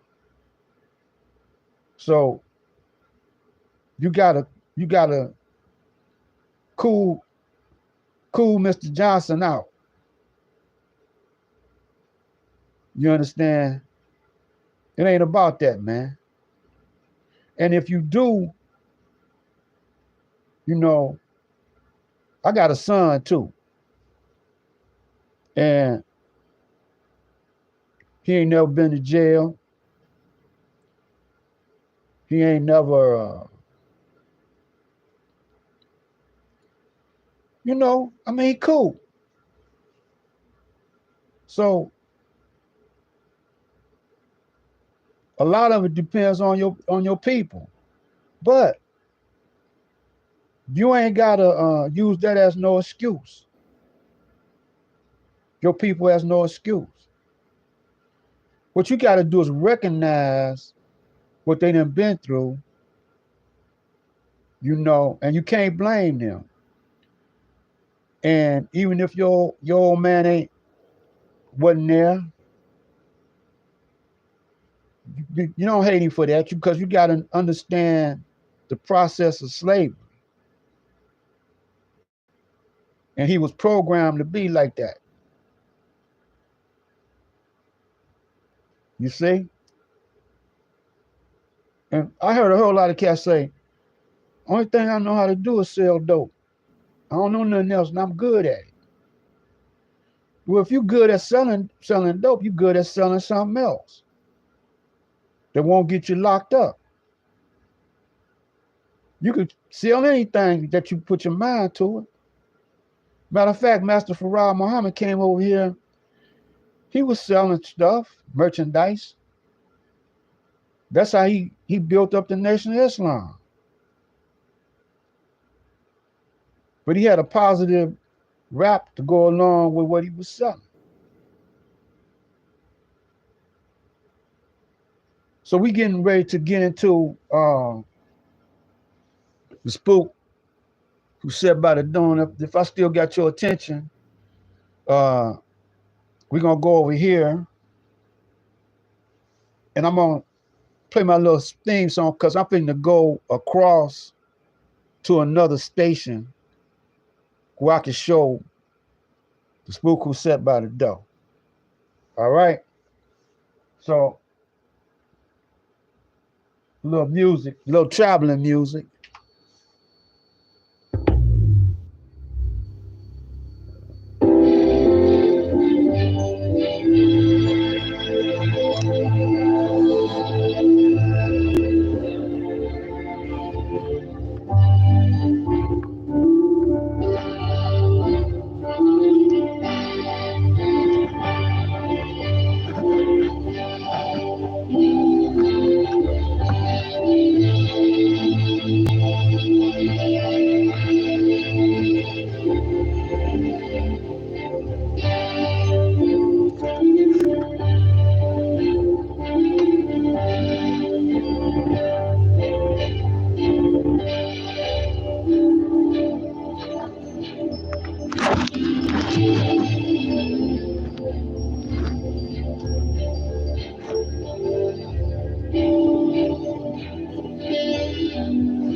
for the re-election, so give it to me straight.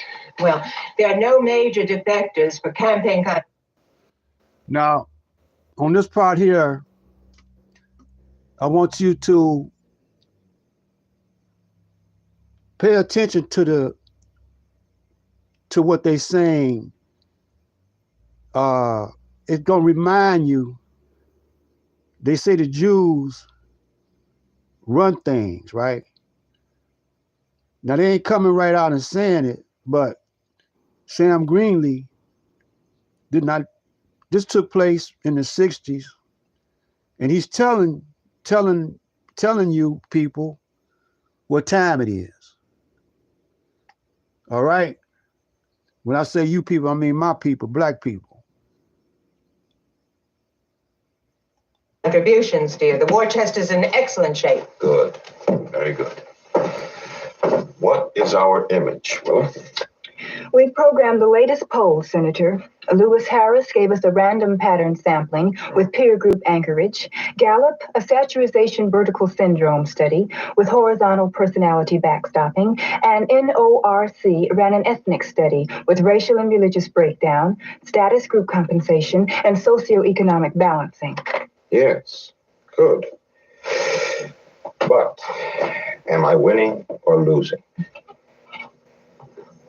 Losing, Senator. Losing. But why? The computers had me ahead last December. It checks out on both computers, plus the one we have as a safety valve backstopping crosscheck. If the elections were held today, you would lose by 1.846 percentile. 1.846 percentile. Oh, yes. The computers don't lie. Isn't there a possible breakthrough with any of the peer groups? How are we doing on the Jewish vote? The senator's solid with the Jews, Mrs. Hennington. The Negroes are the trouble spot. The Negroes.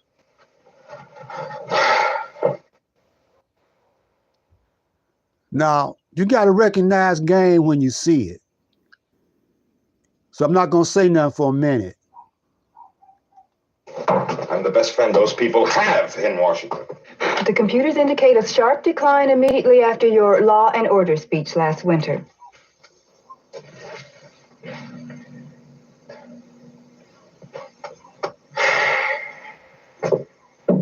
All right. Now let's see if we can come up with some ideas here. First, how do we retrieve the lost black vote? Gil, why don't we accuse the CIA of a racially discriminatory hiring policy?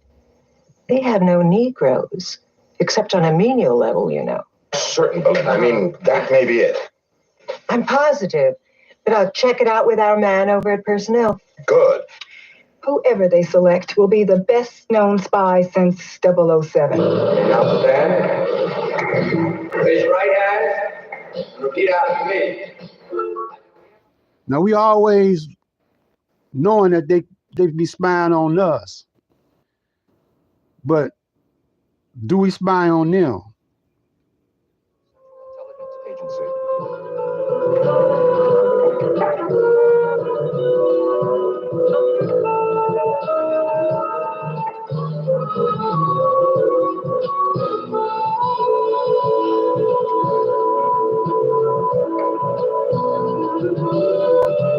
Don't get excited, ladies.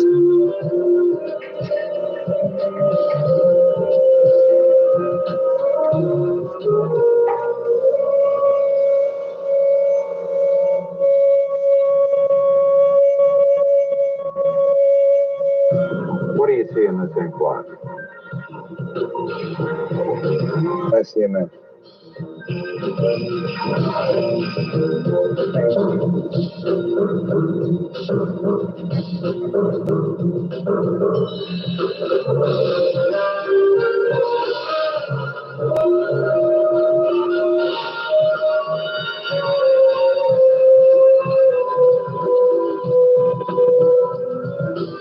If I were undercover as a political or economic officer in an embassy and I was questioned about racism in the United States, I'd point out that they also have racial and religious troubles. A thing like that isn't resolved overnight. and that our country is firmly behind racial progress and great strides are being made here.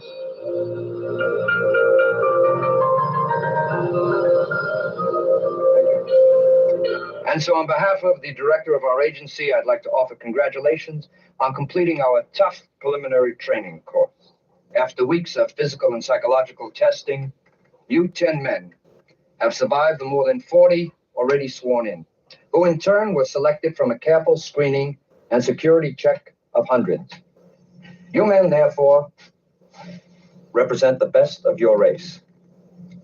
The survivors of our regular training course to begin tomorrow My man got will be excited. the first of your race to join the finest intelligence and espionage fraternity in the history of mankind.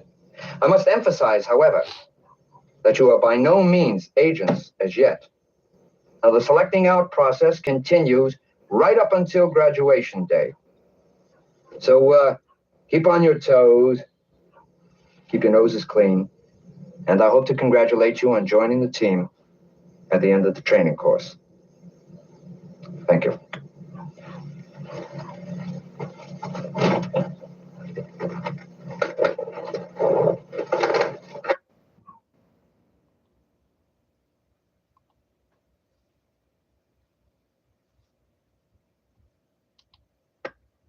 So keep on your toes.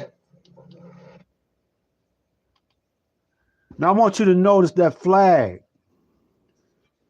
This flag right here. You see those gold fringes? That's a wartime flag with the gold fringes.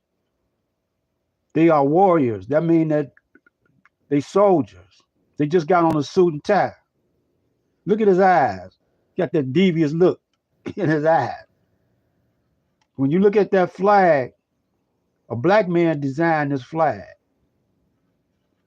Now, when you look at that flag, you see them gold. Anytime you see a flag with those gold fringes around there, that means it's a conquered territory right there.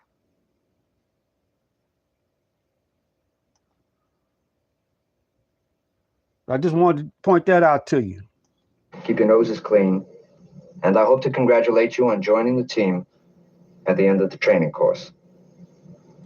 Thank you.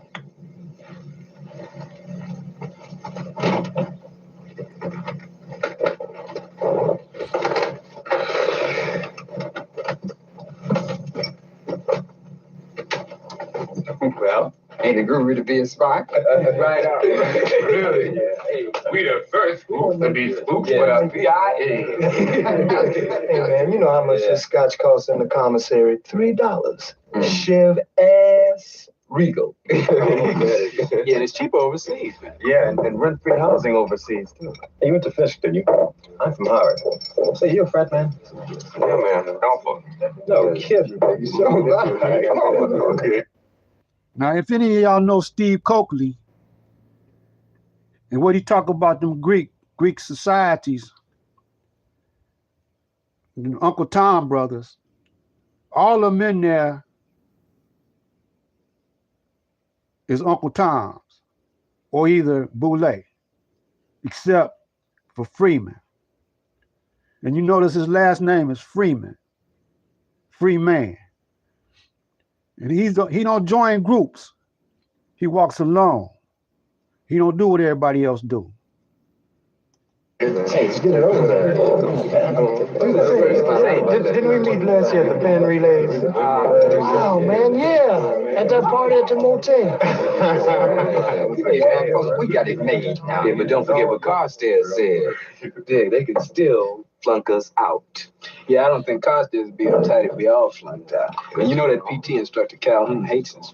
Hey, man, it doesn't matter how they feel. You know, the word is integration from the top. Now, some of us have got to make it, and we're it. You just have to understand the theory of tokenism. Look, they grade on a curve. None of us get too eager. Gentlemen see for everybody, right? Right. Hey, black, You got a problem?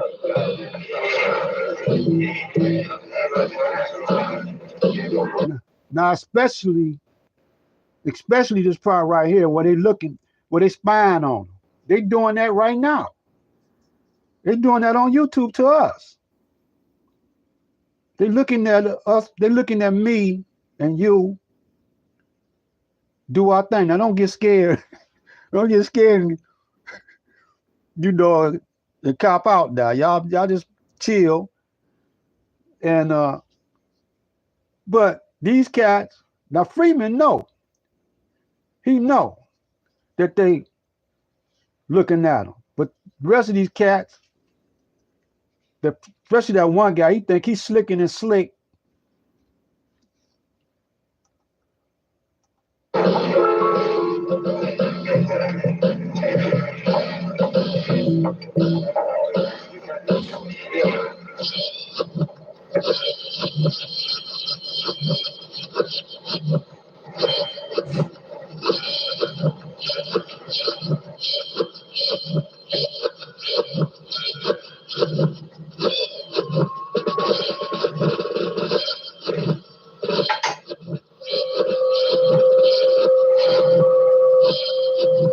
Seconds. As you can see, gentlemen, there is one quick way to fail this course. Then we take the two wires, place them here, and we crimp them together, making the connection positive. We'll take the switch there and we throw.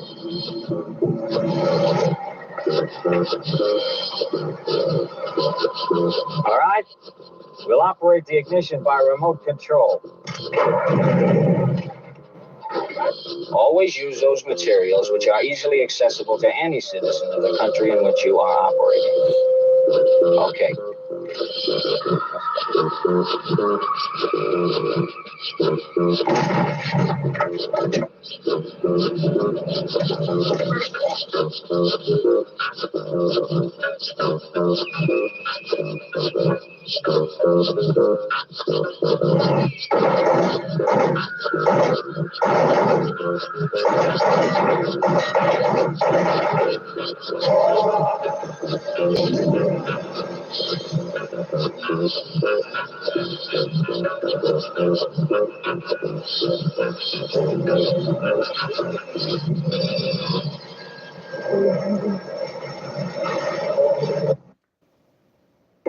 I am very excited to sit down today and listen to Mitski's brand new album. Tay Swift. New jeans. Pesa Pluma. Dua Lipa. Let's go ahead and get into it. Now, y'all see all these fools up here? You know, a whole lot of young kids admire this and whatever. They into that clique. But like I say, you know,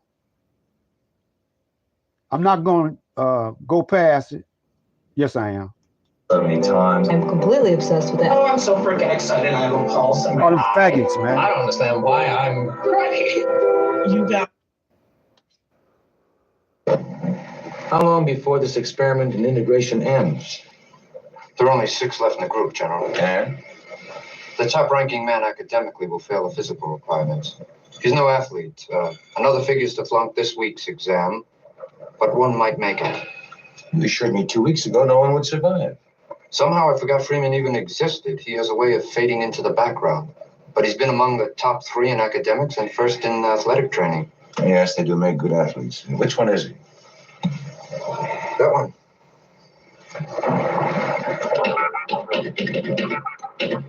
Now, especially check out this part right here. Hey, Freeman. Hey. Come on in. Listen, we're going into Washington. You want to come on with us? No, got some studying to do. They've been letting us in town for a month now, man, and you ain't been out of here yet. I'm going nuts in here. Well, maybe next time. Maybe cool it. Cool it. Cool it. You weren't so eager to please the white man and send the grading curve up. There'd be 3 times as many of us here now. What kind of Tom are you, anyway? Same as you, I guess. Except that I don't try to have it both ways. And you better watch what you say about white folks. Behind that back, this place could be bugged. Are you calling me a Tom, man? Well, None of us were picked for militancy now, were we? Now, why don't you go away and let me alone? Why don't you join the team, man? Team? Man, I'm not playing any games. Man, you just don't belong. I think you'd be happier with a mop in your hands. Like your mama. Oh. Step outside now. No.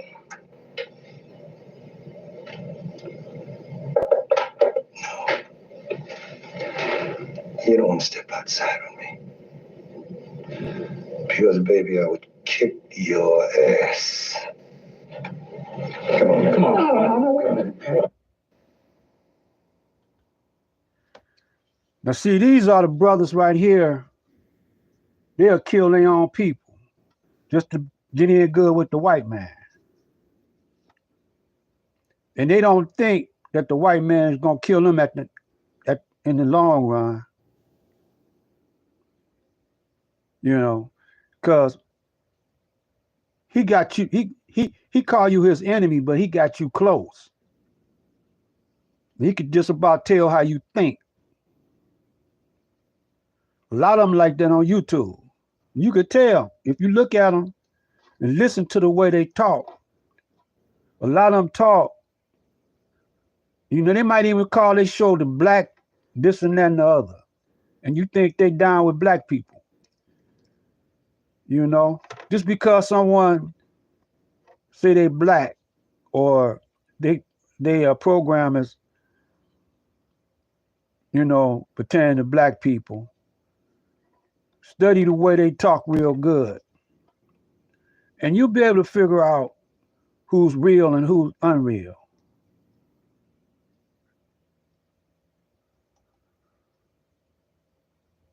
No, wait a minute, this fool is crazy, man.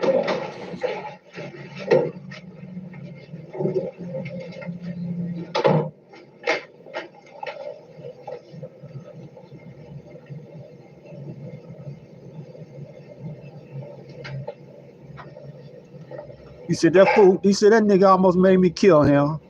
I gotta chill out. I gotta cool off, take the edge off. I don't want to kill my brother.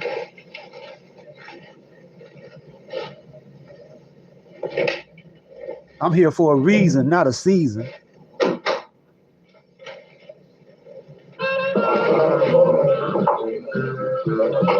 So he's cooling out now.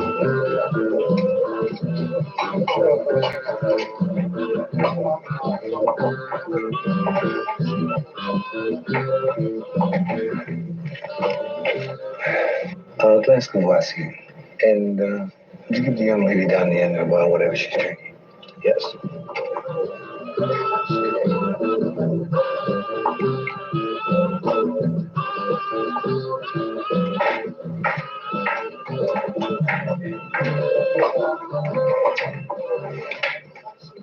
See, a woman, brothers, can calm you down if you let her. A lot of brothers don't want to be calmed down, though.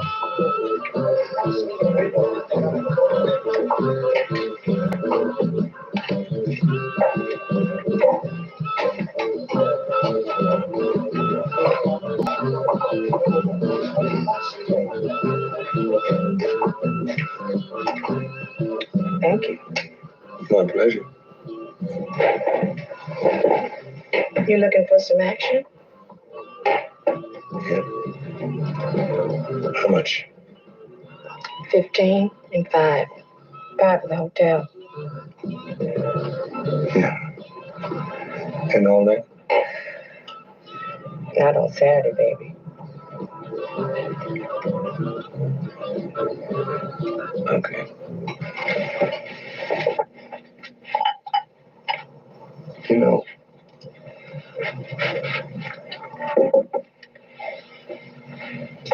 you remind me of someone. Oh, really? Who? A queen. Look, baby, all you got to do is give me my bread. You don't have to talk no trash. No, really.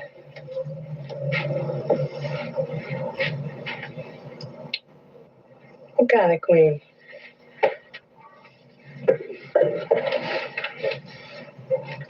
A queen from Dahomey.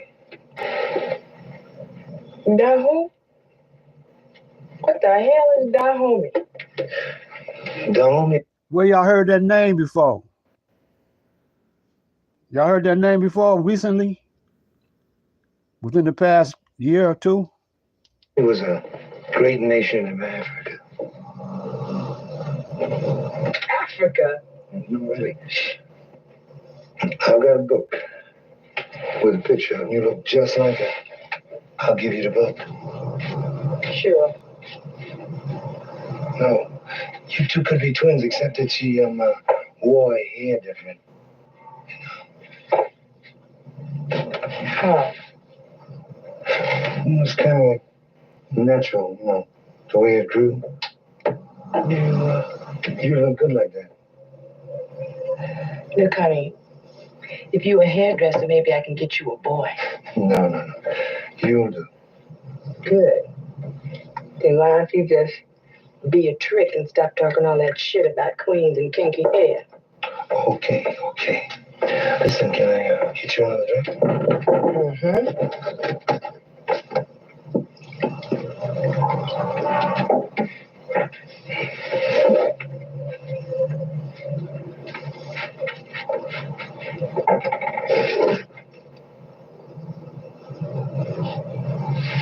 You really got a book with a picture in it that look like me?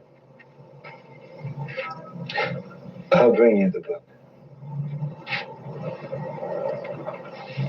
When? The next time I see you.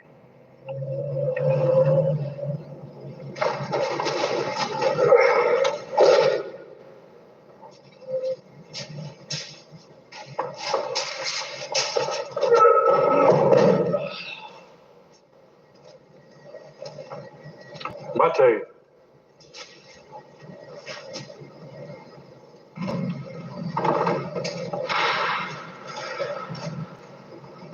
Right. Hey.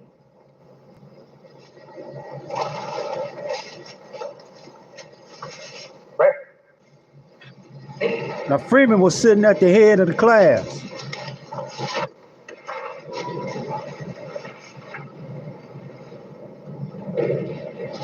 Mr. Freeman, you will stay for additional instruction.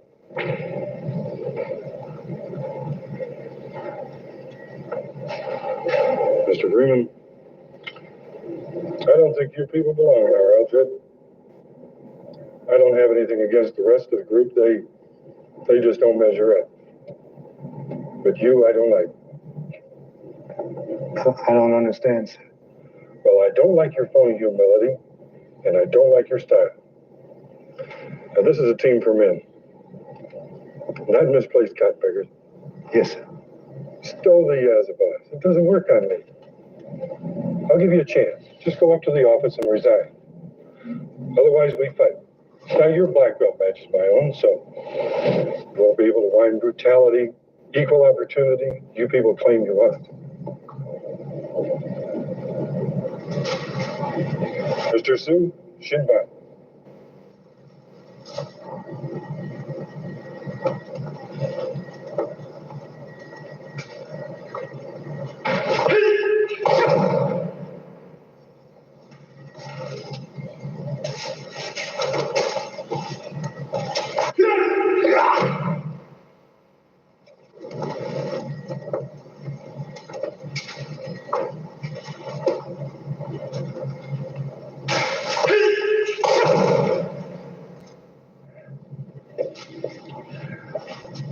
Rest? No. There ain't no rest for the weary.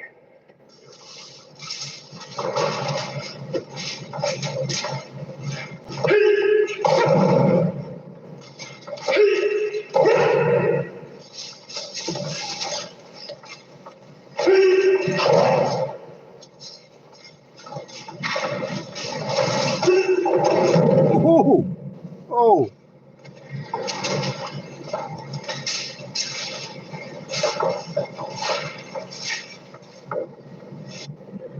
my uncle, the FOI, he was proficient in judicial. Are you all right? Judo. Hey, baby, don't look so sad. Be back in a month. Well, at least we wanted to stay in a hotel. They let us start commuting in 2 weeks, and I'm... Now, she and Uncle Tomette, at the end of the movie, she gonna drop a dime on Freeman. But we'll get there. We'll get us a pad.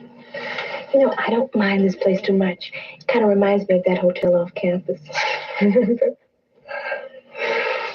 Well, listen, what would happen to the Cook County Department of Welfare if the starved caseworker missworked tomorrow?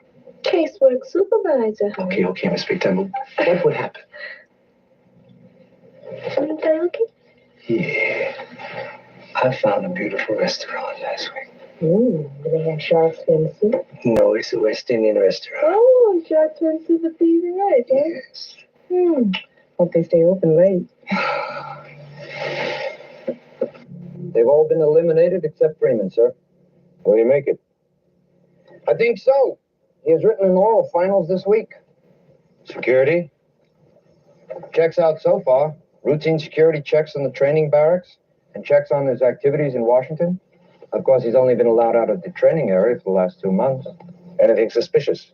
No, sir. He checked into a colored hotel, spent his weekends in the ghetto, mostly on U Street. That's pretty tough territory. Yes, sir, but he seems at home there. He grew up in a neighborhood much like it in Chicago. How did he get through college? Athletic scholarship. That figures.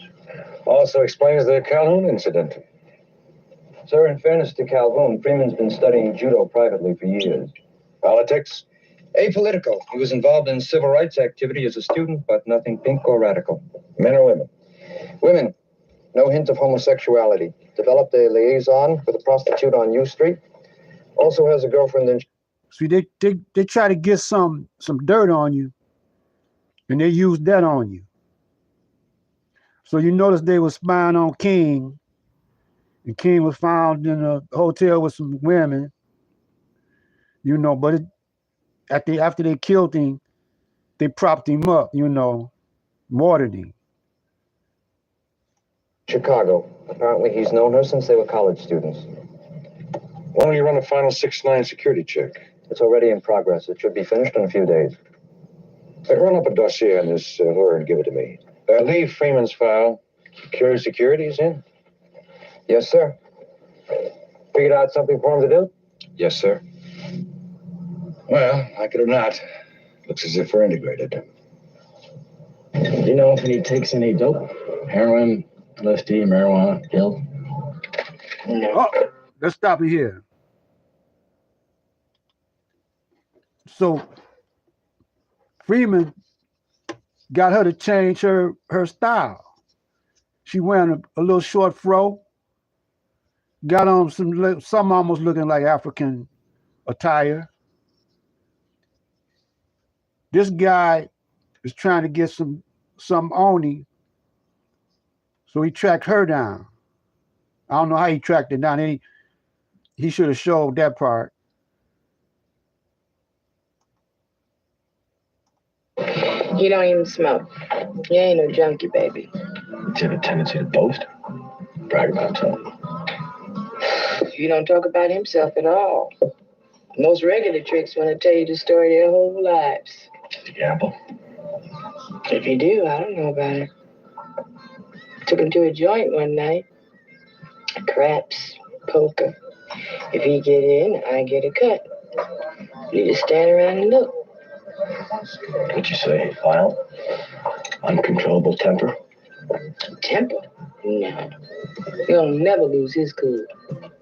But people don't give him no shit. You see what she said? He don't never lose his cool. Leaders, you know, like y'all be seeing them brothers on YouTube call themselves being scholars, you know, especially on Sinetta, and people you know, give him a whole lot of accolades. But young Pharaoh, even Seti, General Seti. Remember when they all took their guns up to New York and was gonna shoot it out with Sinetta on TV, drama on TV. What's his name? Hassan Campbell. You know, and yet he got a following.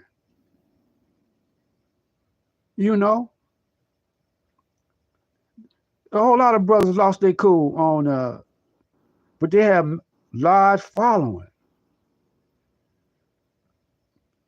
You ever notice the Honorable Elijah Muhammad never did lose his cool?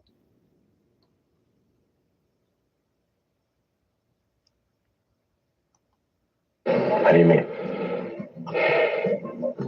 He's one of them quiet kind of cats that people just don't mess with. Like that time I was telling you about. The cat that owned it owed me some bread.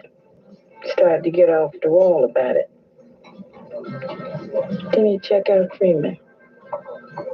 Just standing there, quiet, digging the action. And the cat, bad, make two of Freeman. Check out Freeman.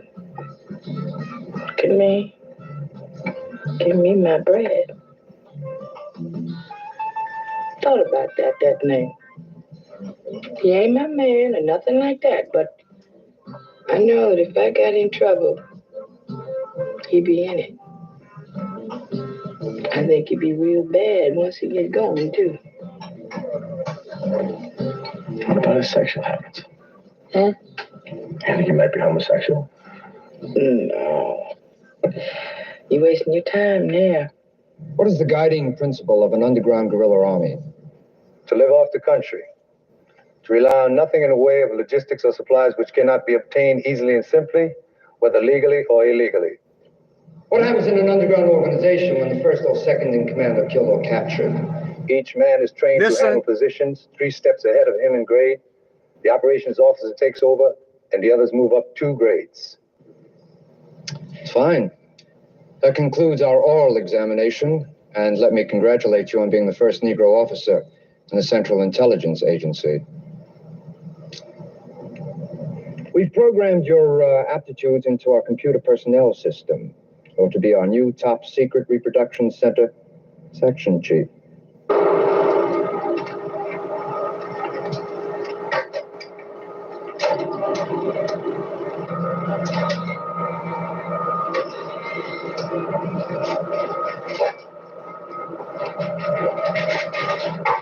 Hey.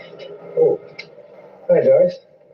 What brings you all the way down here to the 3rd sub-basement? The general needs someone to give a guided tour for a bunch of senators. You think you can handle it? Yeah, I think I can handle it. Good. Senators are in the general's office now.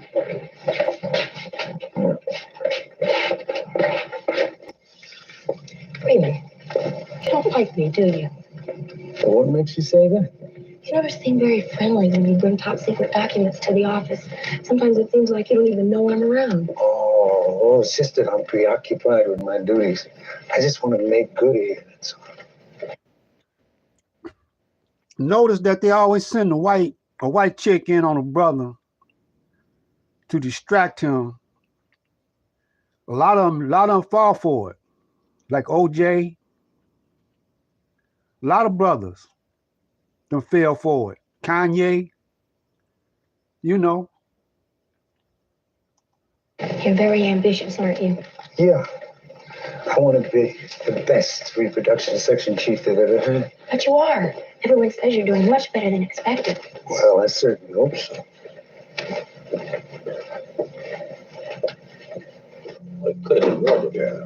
But gentlemen, our Mr. Freeman, he'll conduct your tour. Senator Barton, Senator Chambers, Senator Wilson. Right this way, gentlemen. General, I'm delighted. A member of your personal staff already. Now that's integration in action. You know, that's not a bad idea. Put him on my personal staff. If he doesn't bungle this tour, we'll keep him up here. Yes, sir. We can put him out in reception. All our visitors could see we're integrated.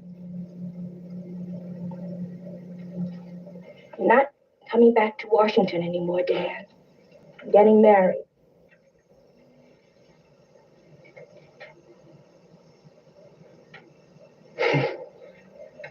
The doctor or a lawyer? The doctor.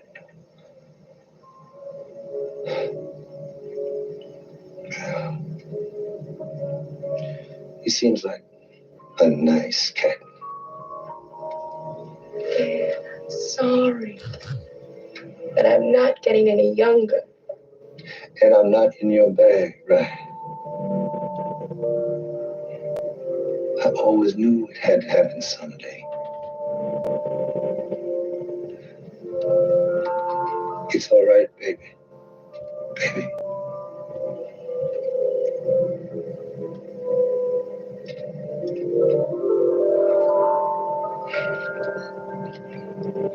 Joy. Let's say goodbye, right?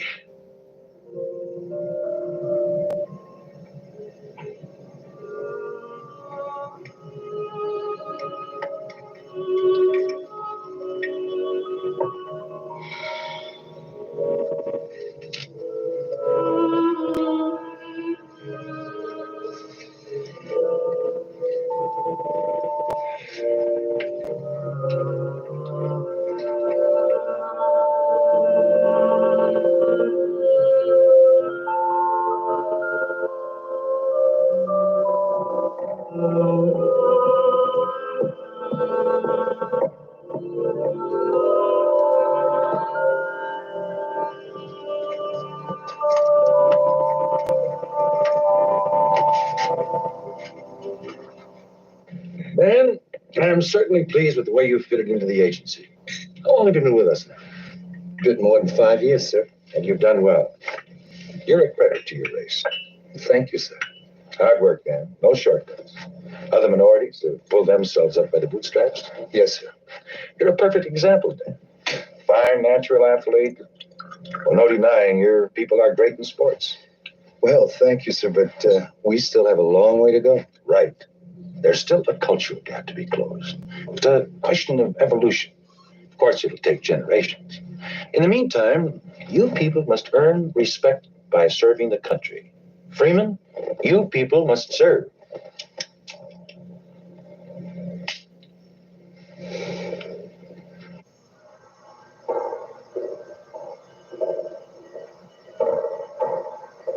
General, I want to serve. I don't understand. Your comments last Friday afternoon convinced me I can make a real contribution. So I'm going back to Chicago and work with my people and show them the way. Now, don't be hasty, Freeman. Perhaps you should think this thing over. After all, you do set an example for your people to follow. Well, I realize that, General, and I have thought about it. But I've decided to take this position with the Social Service Foundation and help my people help themselves. Use what I've learned here. Well, we'll be sorry to see you go, Dan. Take all the time you need to phase out here. Be sure to let us know how things are going in Chicago. All right, sir, I will.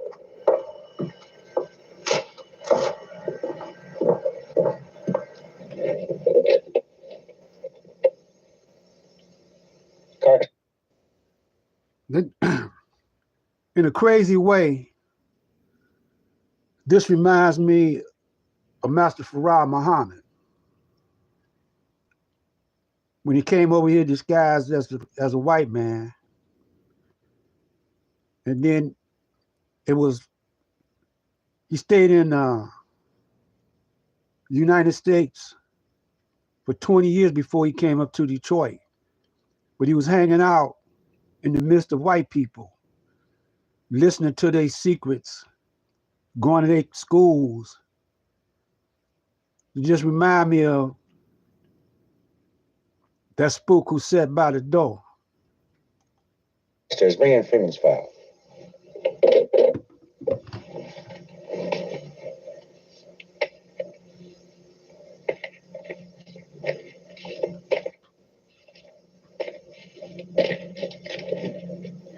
Freeman's leaving us for a do-gooder outfit in Chicago. More money? What else? Check out this foundation he's to work for. Saturation and depth security check. And Freeman? He's safe enough. A routine surveillance of the foundation is clean. Phone tap, random and regular checks on his activities and associates. I'll telex the Chicago office today.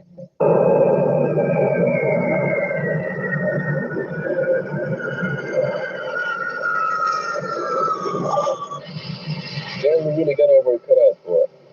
As the fairest young dudes in Chicago, if not the country, operating right here in our territory, the King Cobras. I used to be a cobra. You? Yeah.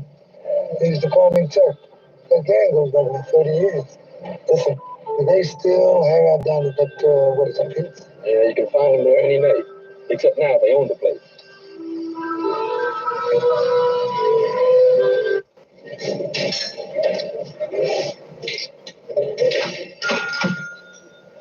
Hello, Miss David.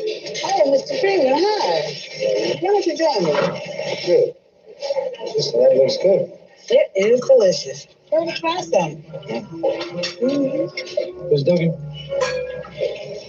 how's your son, Shorty, doing? Oh, Shorty's doing just fine. He got a job now, making good money. In fact, he just bought me a color television set. Well, I hear that he's not only running numbers, pushing drugs. Hey, he's hooked. No, he ain't no real junkie. Sure, he shoots up now and then. I don't think he got no more than about a $20 or $30 a week habit. And that ain't no habit. Well, did you ever think that he could end up in jail? Unless somebody turned the heat on in the precinct. And then I can't hardly see why they'd be after Shorty, because he ain't into it that much. Shorty ever think about finishing at least high school? No, he don't want no parts of school. You know how them teachers are. But without an education, what's he going to do? Mr. Freeman, you know ain't nothing out there for us. Watch Super Bowl 58, Sunday, February 11th, live on CBS with YouTube TV. Get live TV from over 100 plus channels. YouTube TV. Try it free. Terms apply. Cancel anytime. Right out there in those streets where Shorty is.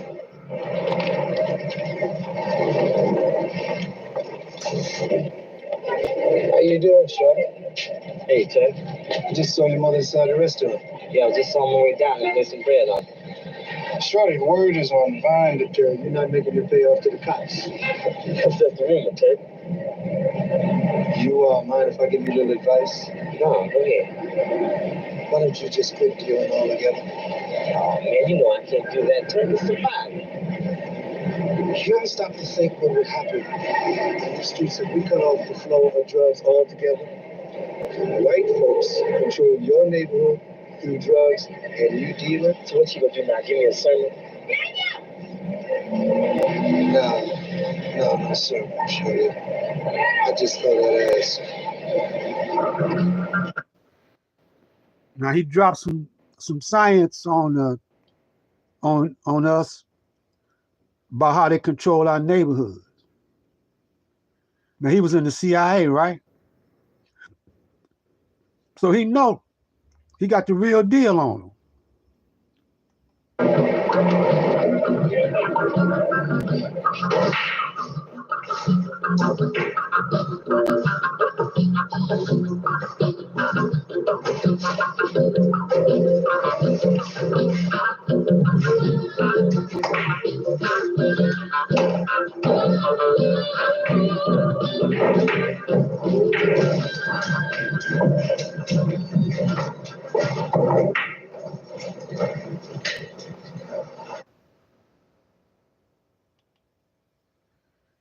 Now this cat right here in the middle, he a black guy. He got the red, black, and the green skull cap on. Got the dashiki on, but he can't put on a suit and tie.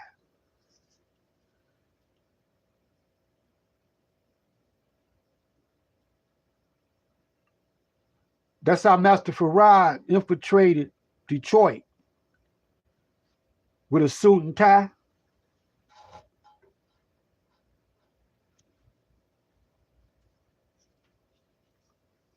So we're going to pick this up on another day. Going to finish up watching and analyzing, pointing out the messages and Spook was set by the door. Other things I want to point out in this movie. This movie was well put together back then. Why haven't anybody ever reproduced this movie or made this movie, a remake of it, and expand on it? They always remaking them Alice in Wonderland movies and Orphan Annie movies and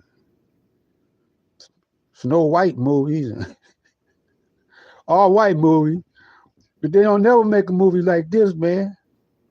And it's 2024. We're not supposed to be scared no more. But we are scared to be black and scared to do for self. So I'm getting ready to get out of here.